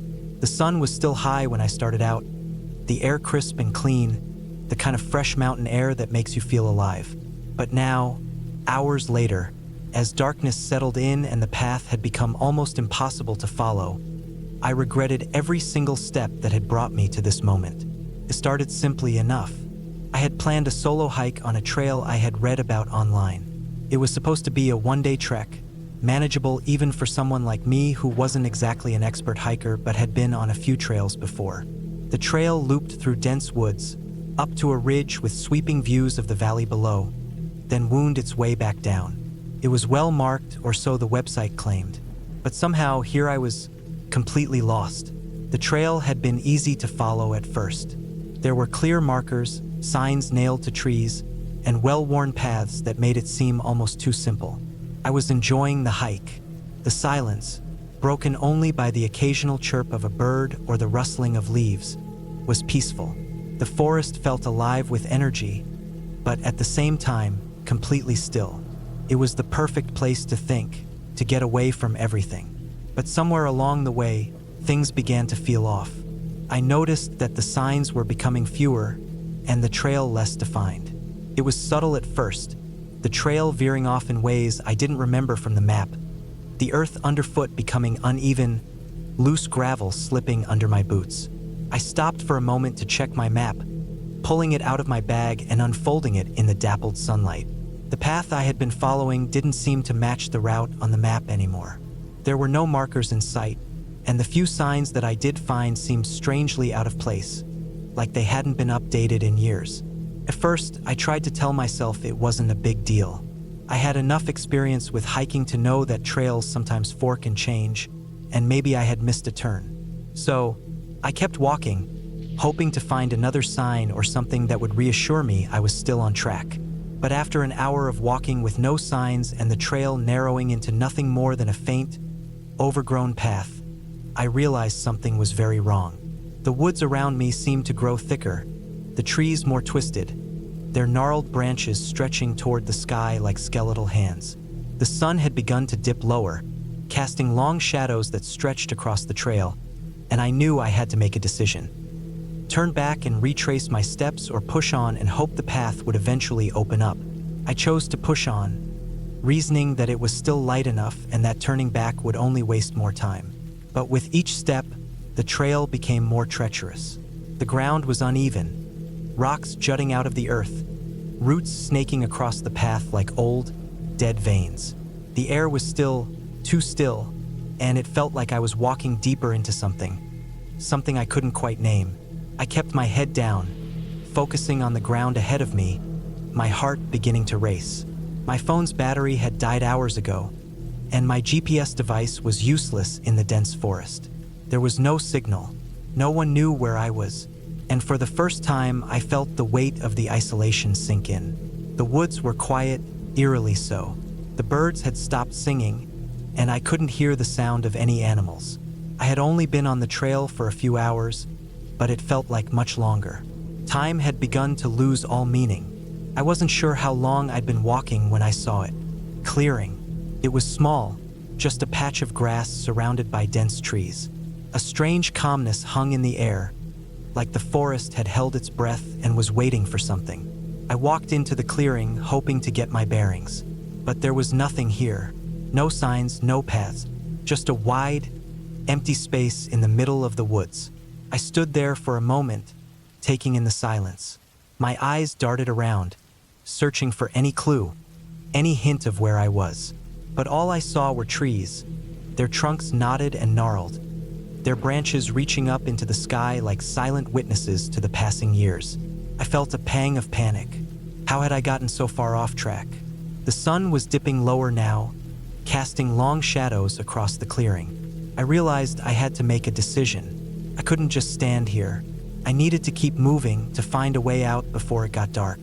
But as I turned to leave the clearing, I noticed something strange. In the distance, partially obscured by trees, was a structure. It was small, wooden, and looked almost ancient, like it had been there for decades. A cabin, maybe, though it seemed out of place in the middle of the forest. I hesitated for a moment. My instincts told me to ignore it, to keep walking in the opposite direction. but the cabin seemed to call to me, an odd pull that I couldn't quite explain. It wasn't on the map, and I had no memory of any cabin being in the area. Still, I decided to approach it. The path leading to the cabin was narrow, overgrown with vines and brambles, but I made my way through it carefully, pushing past the thick vegetation. As I got closer, I could see more details. The cabin was old, its wood weathered and cracked, but it was still standing. A small porch jutted out from the front, though the steps leading up to it were barely visible, covered by a thick layer of moss. I reached the cabin, my curiosity outweighing my fear. The door was slightly ajar, hanging crookedly on its hinges. There was no sound from inside, no movement. I stood there for a moment, listening, but the only sound was the wind rustling the leaves. I couldn't help myself. I pushed the door open. The inside of the cabin was dark, damp, and smelled faintly of mildew. The floor creaked under my weight as I stepped inside. There was no furniture, just a few dusty beams of wood stretching across the ceiling. A few broken windows let in slivers of fading light, casting odd shadows on the walls. A fireplace sat in one corner, its stone hearth cold and empty. I scanned the room quickly, but there was nothing here. No signs of anyone having lived here in years. I turned to leave, but something caught my eye. A scrap of paper, yellowed with age, lying on the floor near the fireplace. I bent down to pick it up, carefully unfolding it. The paper was a map, or at least part of one. It was old, the ink smudged in places, but it was clear enough to make out the landmarks. It showed the trail I had been on, but there were red X's marking several areas along the route. Areas that didn't match anything on the modern maps I had seen. It was like a warning. I couldn't shake the feeling that the person who had drawn this map had meant for it to be found, that they had left it here for someone like me. I stuffed the map into my pocket and hurried back outside. I wasn't sure what had compelled me to stay as long as I had, but now I felt a deep sense of urgency. I needed to leave. I needed to get back to the trail and find my way out of these woods before nightfall. The sky was growing darker, the sun barely a sliver above the horizon. I picked my way back through the underbrush, my heart pounding in my chest.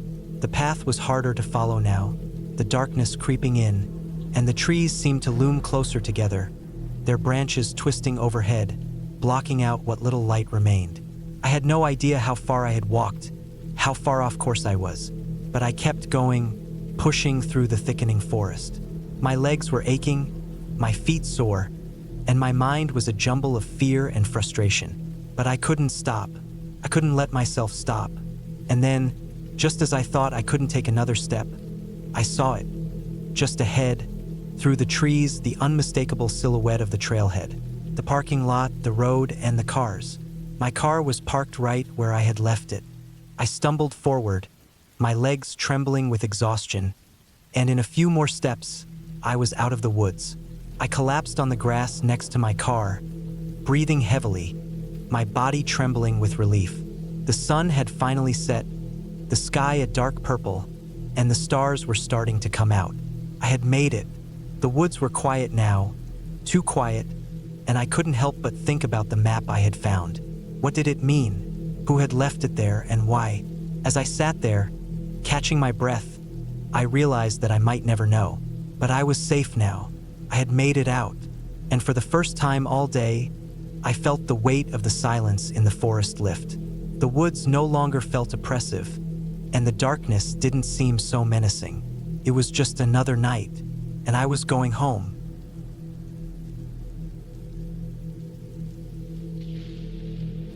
I've always been a sucker for quiet places, the kind of solitude you can only get in the deep woods, far away from the noise of everyday life.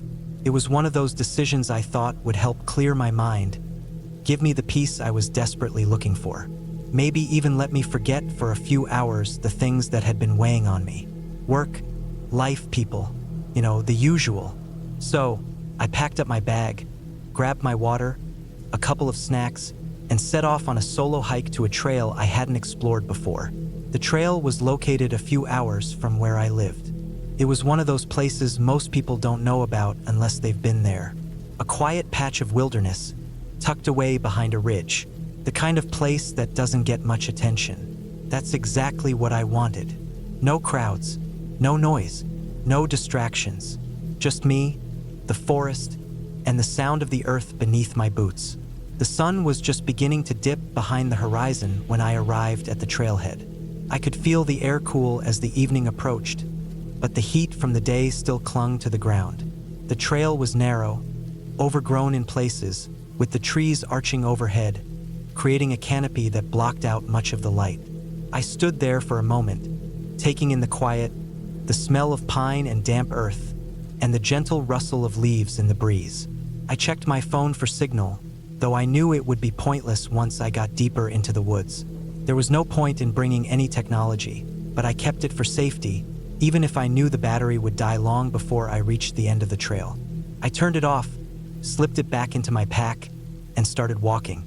The first stretch of the trail wasn't anything special, just your typical forest path, the kind you'd expect to find anywhere. The ground was soft with fallen needles and the occasional root poking up through the dirt. The trees towered above me, their thick trunks like ancient sentinels, their leaves whispering secrets in the wind. The path meandered through dense foliage, with ferns and small bushes growing on either side, their leaves brushing against my legs as I passed. I remember thinking how peaceful it was, how I could almost lose myself in the rhythm of walking. The steady crunch of the dirt underfoot, the sound of my breathing, the occasional bird call in the distance. It all blended together into a meditative hum that made me feel like I was far from everything. I'd been hiking for about an hour when I noticed the change. It was subtle at first, but it was there. The light was fading faster than I expected. The trees, thick with leaves, absorbed what little sunlight was left. The path ahead seemed to shrink, swallowed by the shadows. The air had become noticeably cooler, and there was an eerie stillness in the woods now. The birds, the insects, all had gone silent. I paused for a moment, standing in the middle of the trail, my eyes scanning the surrounding forest. The silence pressed in on me, thick and heavy, the kind of quiet that felt unnatural, like the woods were holding their breath. That's when I heard it, a noise, faint but distinct, coming from behind me. First, I thought it was just the wind, but then it came again, a soft rustle in the leaves, like something moving through the underbrush. I froze, my heart skipping a beat. I turned around, half expecting to see another hiker coming up the trail, but there was nothing, just trees, shadows. The trail behind me was as empty as it had been when I'd first started. I shook my head, trying to brush it off. Probably just an animal, maybe a deer or something. The woods were full of life after all. I turned back around and continued walking, but the uneasy feeling didn't go away. The air felt thicker now, almost suffocating. I kept looking over my shoulder, half expecting to see someone or something following me. But every time I turned around, there was only the darkness of the forest stretching out behind me. The trail began to get steeper, winding its way up the side of a hill. The trees grew thicker here, their branches intertwining above to form a natural tunnel. The ground was uneven, rocky in places, and I had to watch my step as I climbed. The path narrowed even further, and it felt like I was moving deeper into the wilderness, away from everything I knew. I didn't know how far I had come at this point, but I knew I was probably beyond the point where I could turn back without a long hike. As I reached the crest of the hill, the trail opened up into a small clearing. The moon was rising now, casting a pale light over the landscape.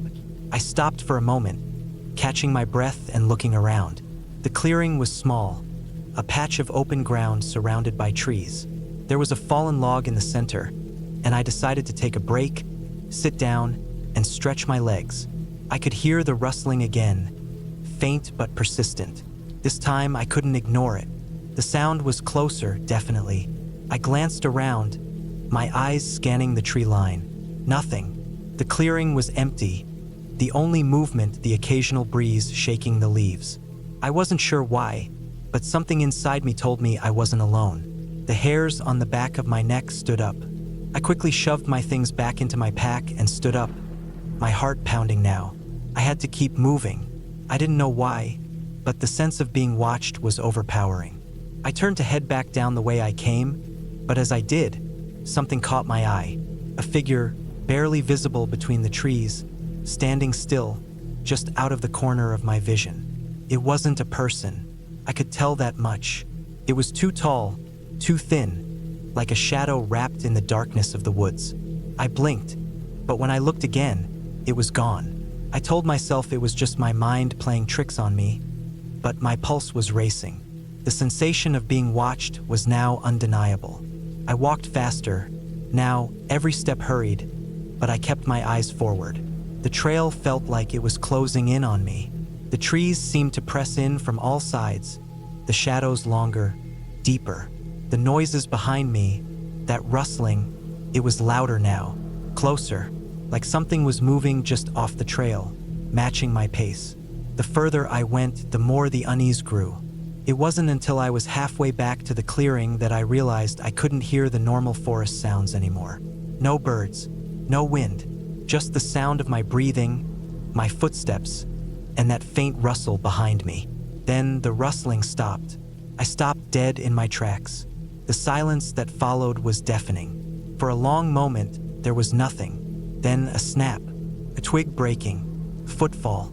I spun around, eyes darting through the dark trees, but saw nothing, just shadows. Nothing moved. No signs of life, no animals, no person. Just the dark. I don't know how long I stood there, staring into the void. Seconds felt like minutes. Minutes felt like hours. But nothing came. The woods were still. The hairs on my neck slowly relaxed, and the pounding in my chest began to subside. I swallowed, trying to shake the panic that had gripped me. Slowly, I turned and walked forward, but this time, I was more deliberate. I wasn't going to run. I wasn't going to give in to whatever it was that had been following me. I kept my eyes focused on the path ahead, determined to stay calm. By the time I reached the trailhead, the sun was completely gone, and the woods were bathed in moonlight. I could see my car in the distance, parked just outside the trees. The sense of relief that washed over me was immediate. My legs felt like jelly, and I hurried to the car, not looking back once. I started the engine, drove away, and didn't stop until I reached home. I haven't gone back to that trail, and honestly, I don't think I ever will.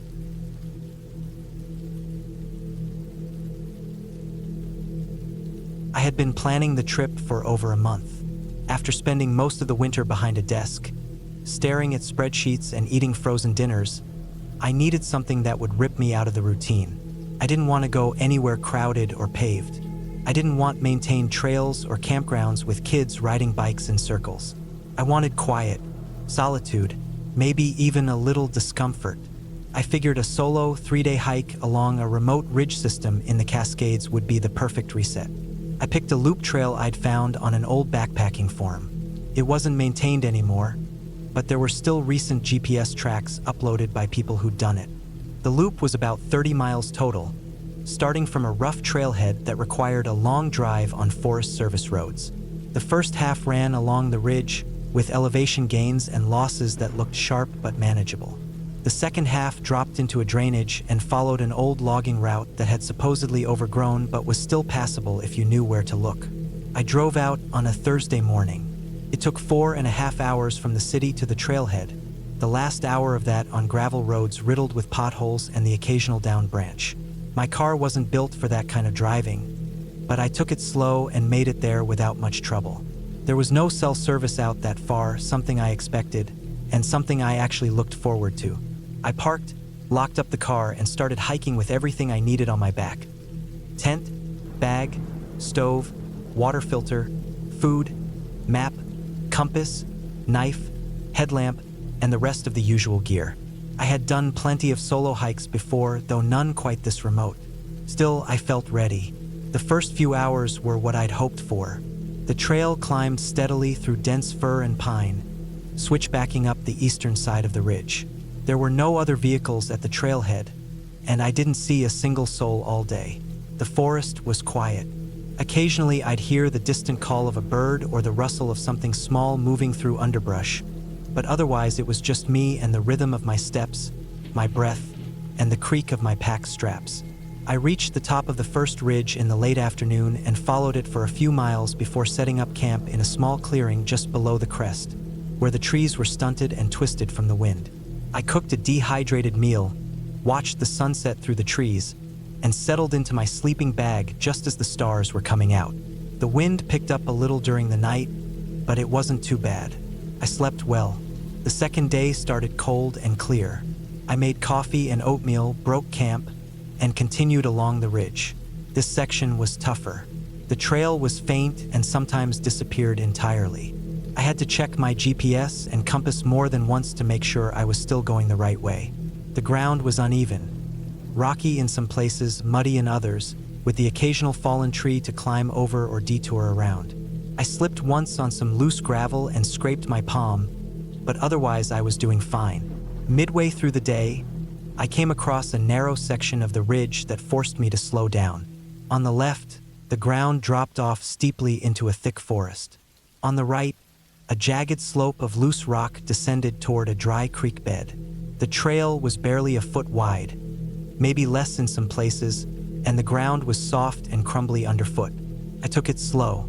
I crouched slightly, keeping my center of gravity low, and tested each step before committing. It was nerve-wracking, but I made it across in one piece. After that, the terrain opened up again. The trail curved through a patch of alpine meadows, and I found a small spring trickling down from a rock face.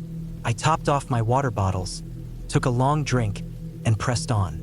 I wanted to get to the next marked campsite, a small flat area at the base of a minor peak, before sunset. Around 4 p.m., the clouds started rolling in. They came from the west, thick and low, and within an hour the temperature dropped noticeably. I threw on my jacket and picked up the pace. I made it to the campsite just as it started to drizzle.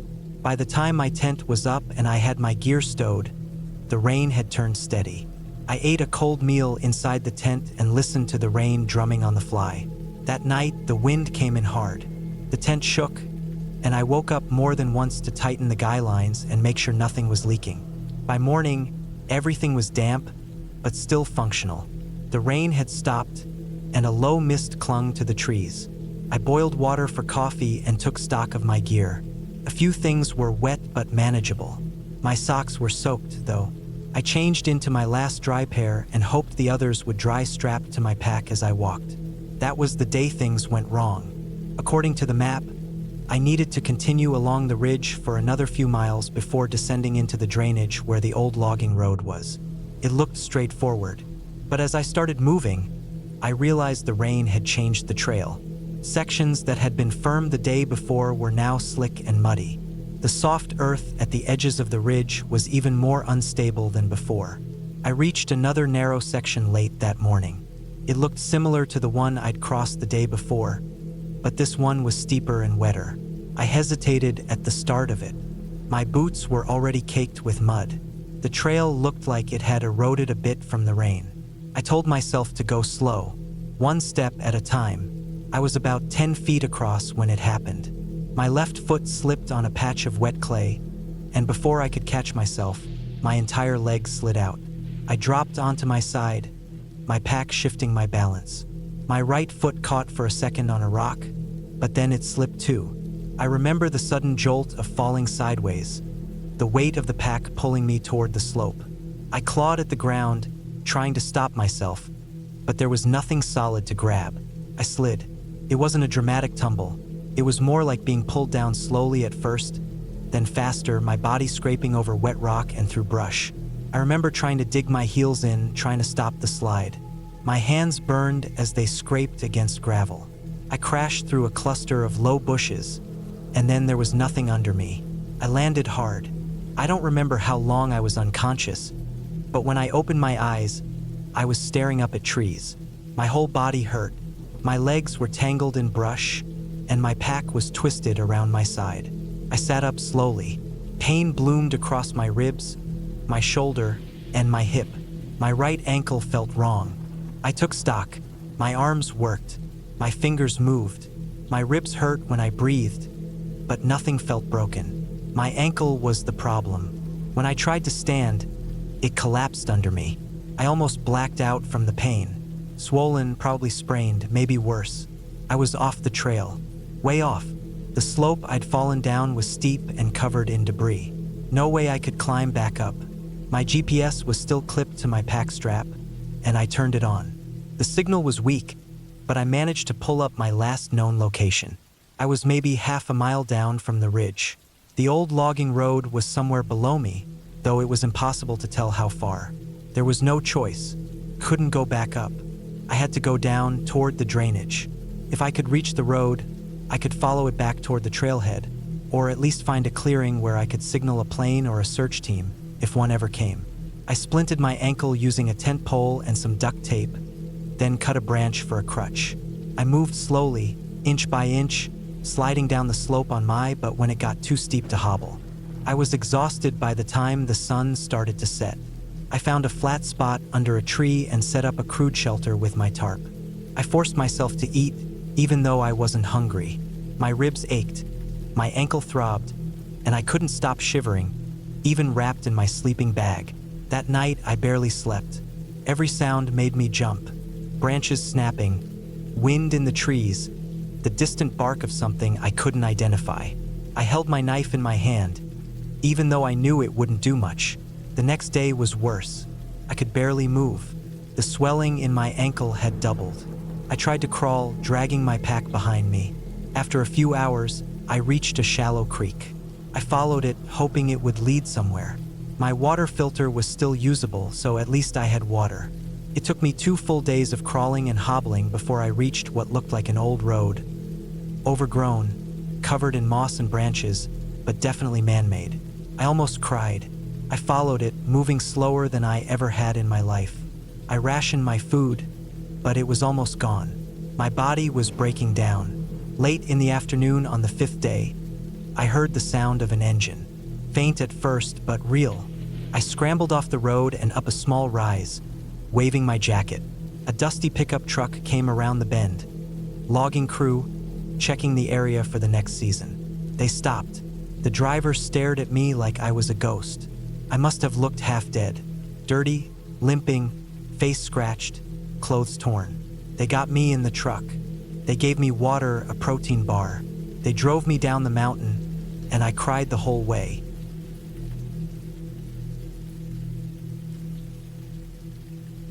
I had always been a fan of hiking.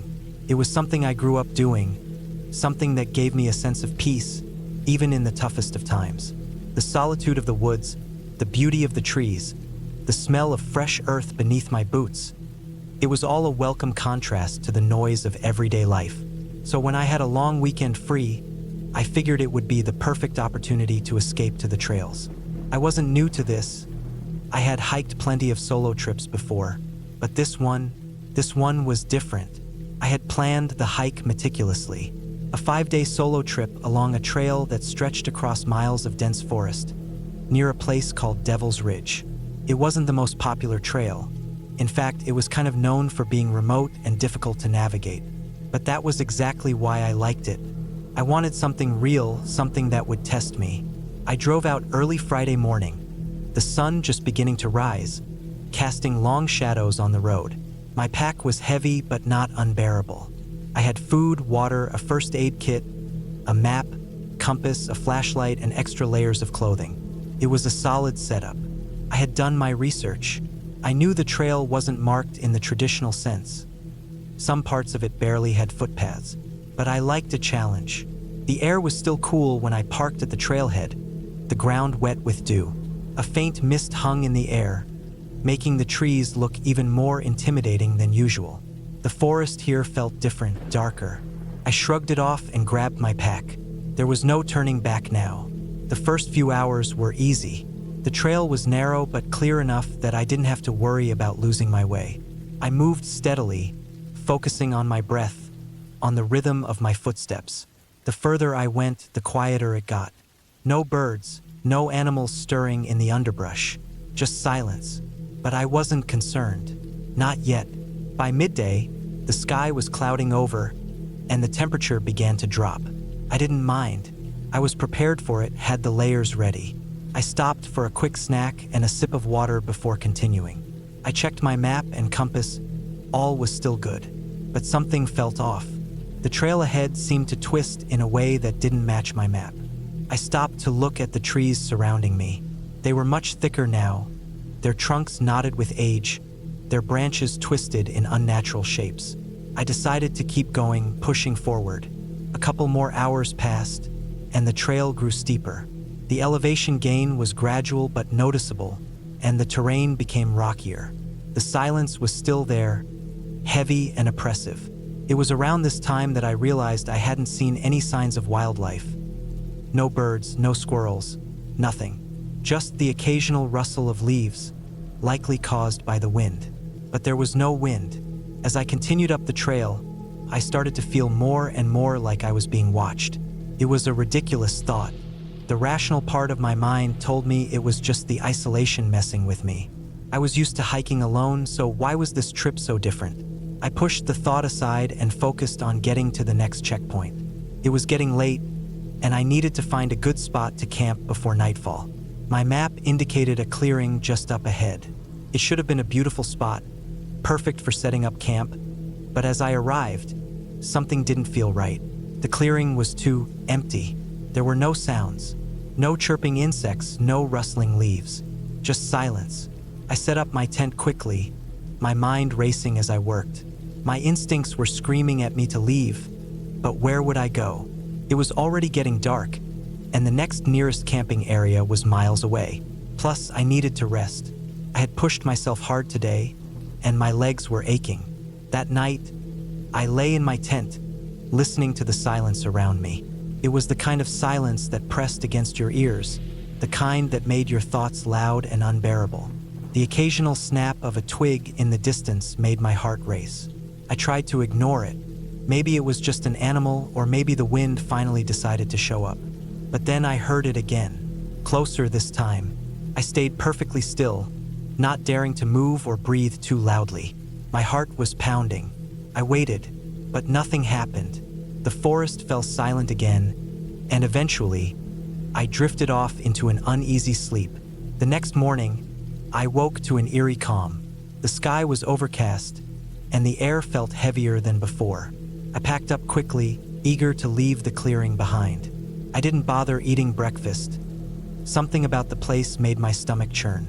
I was itching to get back on the trail, to get moving. The hike that day was even harder than the day before. The trail was less defined, and I had to pay close attention to my footing.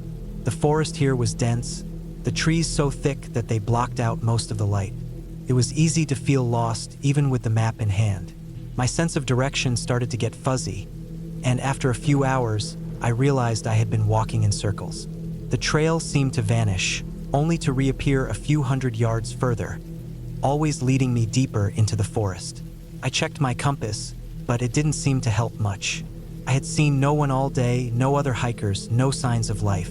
I started to feel the panic creeping in. I had no signal on my phone, no way of contacting anyone. I wasn't lost, I told myself. I was just disoriented, that's all. But the longer I hiked, the more unsure I became. The trees were getting taller, more intimidating, and I could feel the temperature dropping again. It was nearing evening, and I had no idea how far off I was from where I had started. I tried to calm myself. I took a deep breath, stopped, and looked around. The forest was still, too still. There was no movement, no rustle of leaves, nothing. It was almost as if the forest had become too quiet. A slight noise behind me snapped me out of my thoughts. I whipped around, heart pounding, but there was nothing there. I stood still for a while, listening, my senses on high alert. And then I heard it again, the faint sound of something moving in the distance. But it wasn't like any animal I had ever heard before. It was deliberate, slow, methodical. I couldn't quite place it, but it made my skin crawl. It was then that I realized I wasn't alone. I should have turned back. I should have retraced my steps and gone back to where I started. But I didn't. Maybe it was stubbornness, or maybe I thought I could handle whatever this was. So I kept walking. As darkness approached, the feeling of being followed intensified. My heart raced with every snap of a branch, every rustle of leaves behind me. I checked the map again, but the trail didn't make sense. The landmarks weren't where they should be. I was drifting off course, deep into unfamiliar territory. I stopped to rest for a moment. It was almost pitch dark now, and the silence around me was deafening. I could feel something watching me, presence heavy and close. I pulled my flashlight from my pack, hoping the beam would give me some clarity, but it felt like the darkness swallowed the light, making it useless. My eyes darted around the forest, but there was nothing. No eyes staring back, no movement. The fear I had been trying to ignore for hours suddenly overtook me. I needed to move. I needed to get out of this place. I grabbed my pack and started walking faster, almost running. I didn't care about the trail anymore. I just needed to get away from whatever was lurking in the trees. But the more I moved, the more the forest seemed to close in around me, and the more lost I became. By the time I realized I had wandered completely off course, I knew I had to stop. I couldn't keep running like this. I found a small patch of flat ground, away from the trail, and set up camp. I didn't care if it wasn't ideal. I needed to rest. I was exhausted, physically and mentally drained. The paranoia was creeping in, and I couldn't stop glancing over my shoulder, expecting to see someone or something there. That night, I barely slept. Every crack of a branch, every whisper of the wind, sent me into a panic. I lay there listening, waiting, but nothing happened. The next morning, I woke up to find the forest just as still as the night before. It was like time had stopped here. No birds, no wind, nothing. Finally, after hours of walking, I stumbled upon a sign that I recognized. It was a marker for the main trail.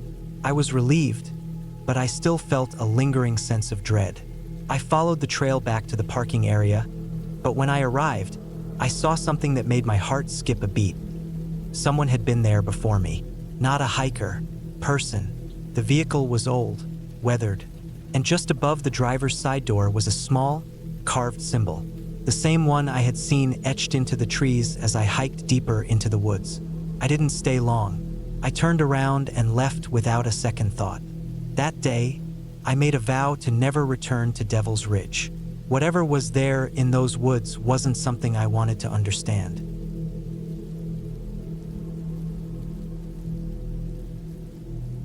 I'd been hiking for hours, the steady rhythm of my boots hitting the dirt trail like a quiet drumbeat, steady and unwavering. The sun had passed its peak and now hung low in the sky, casting a muted orange glow across the landscape. I was about 3 miles out, far enough into the forest that the sounds of civilization had faded, replaced by the distant rustle of leaves and the occasional snap of twigs underfoot. This was the third solo hiking trip I'd taken this year. Each one had been an attempt to reconnect with myself, to find some peace away from the noise of life. There's something about being out in the wilderness alone. No distractions, no deadlines, just the simple act of putting one foot in front of the other. It felt like a kind of meditation, a way to clear my mind. I had planned this trip carefully. It wasn't too long, not too short, and I knew the trail well enough to feel confident. At least that's what I told myself. The trail I was on was supposed to loop around the base of a ridge, offering a few good lookout points, and then end up back at the parking lot. It wasn't a difficult trail. It wasn't particularly long either.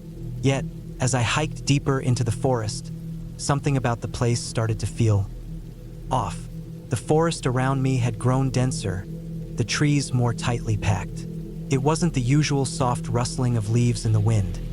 Instead, the wind seemed to be caught, trapped, just waiting to pick up again. There was an eerie quietness that I couldn't shake, a stillness in the air that didn't feel right. The deeper I went, the heavier it became. I paused for a moment, glancing up at the towering trees, their long branches stretching out like the fingers of a hand, reaching across the sky. A small breeze stirred the leaves, but it didn't feel like relief.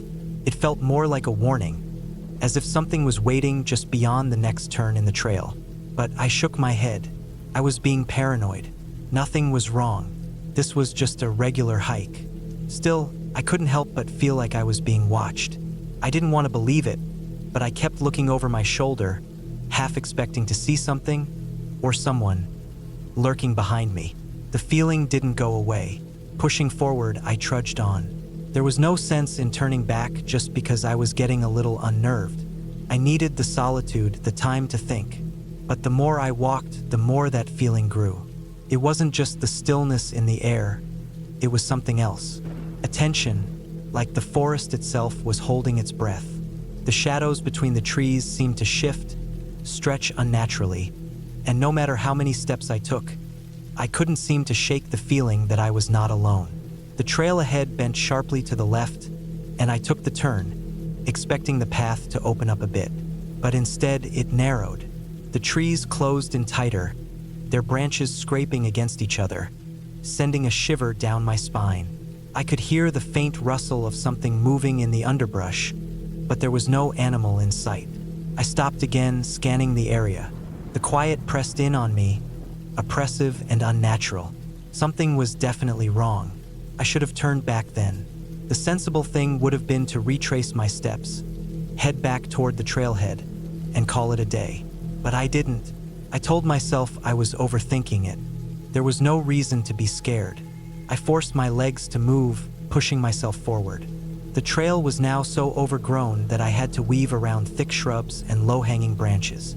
My movements felt clumsy as I brushed past the tangled underbrush. I kept my eyes on the trail ahead, trying not to let my mind wander. It wasn't until I heard the sound, soft, almost indistinguishable, that I froze. A low crunching noise, like something large was walking on the forest floor just a few feet behind me. I whipped around, my heart pounding, but there was nothing there. Just the trees, the heavy silence, and the lingering feeling that I wasn't alone. I stood there for a long moment, listening, hoping I'd imagined it.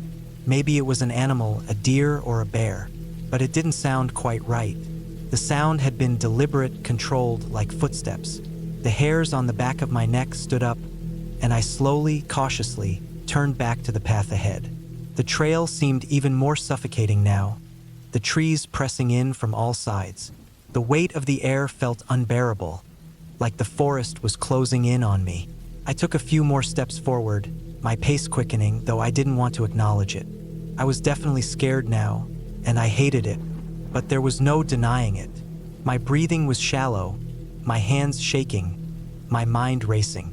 And then, the trail did something I wasn't expecting. It disappeared.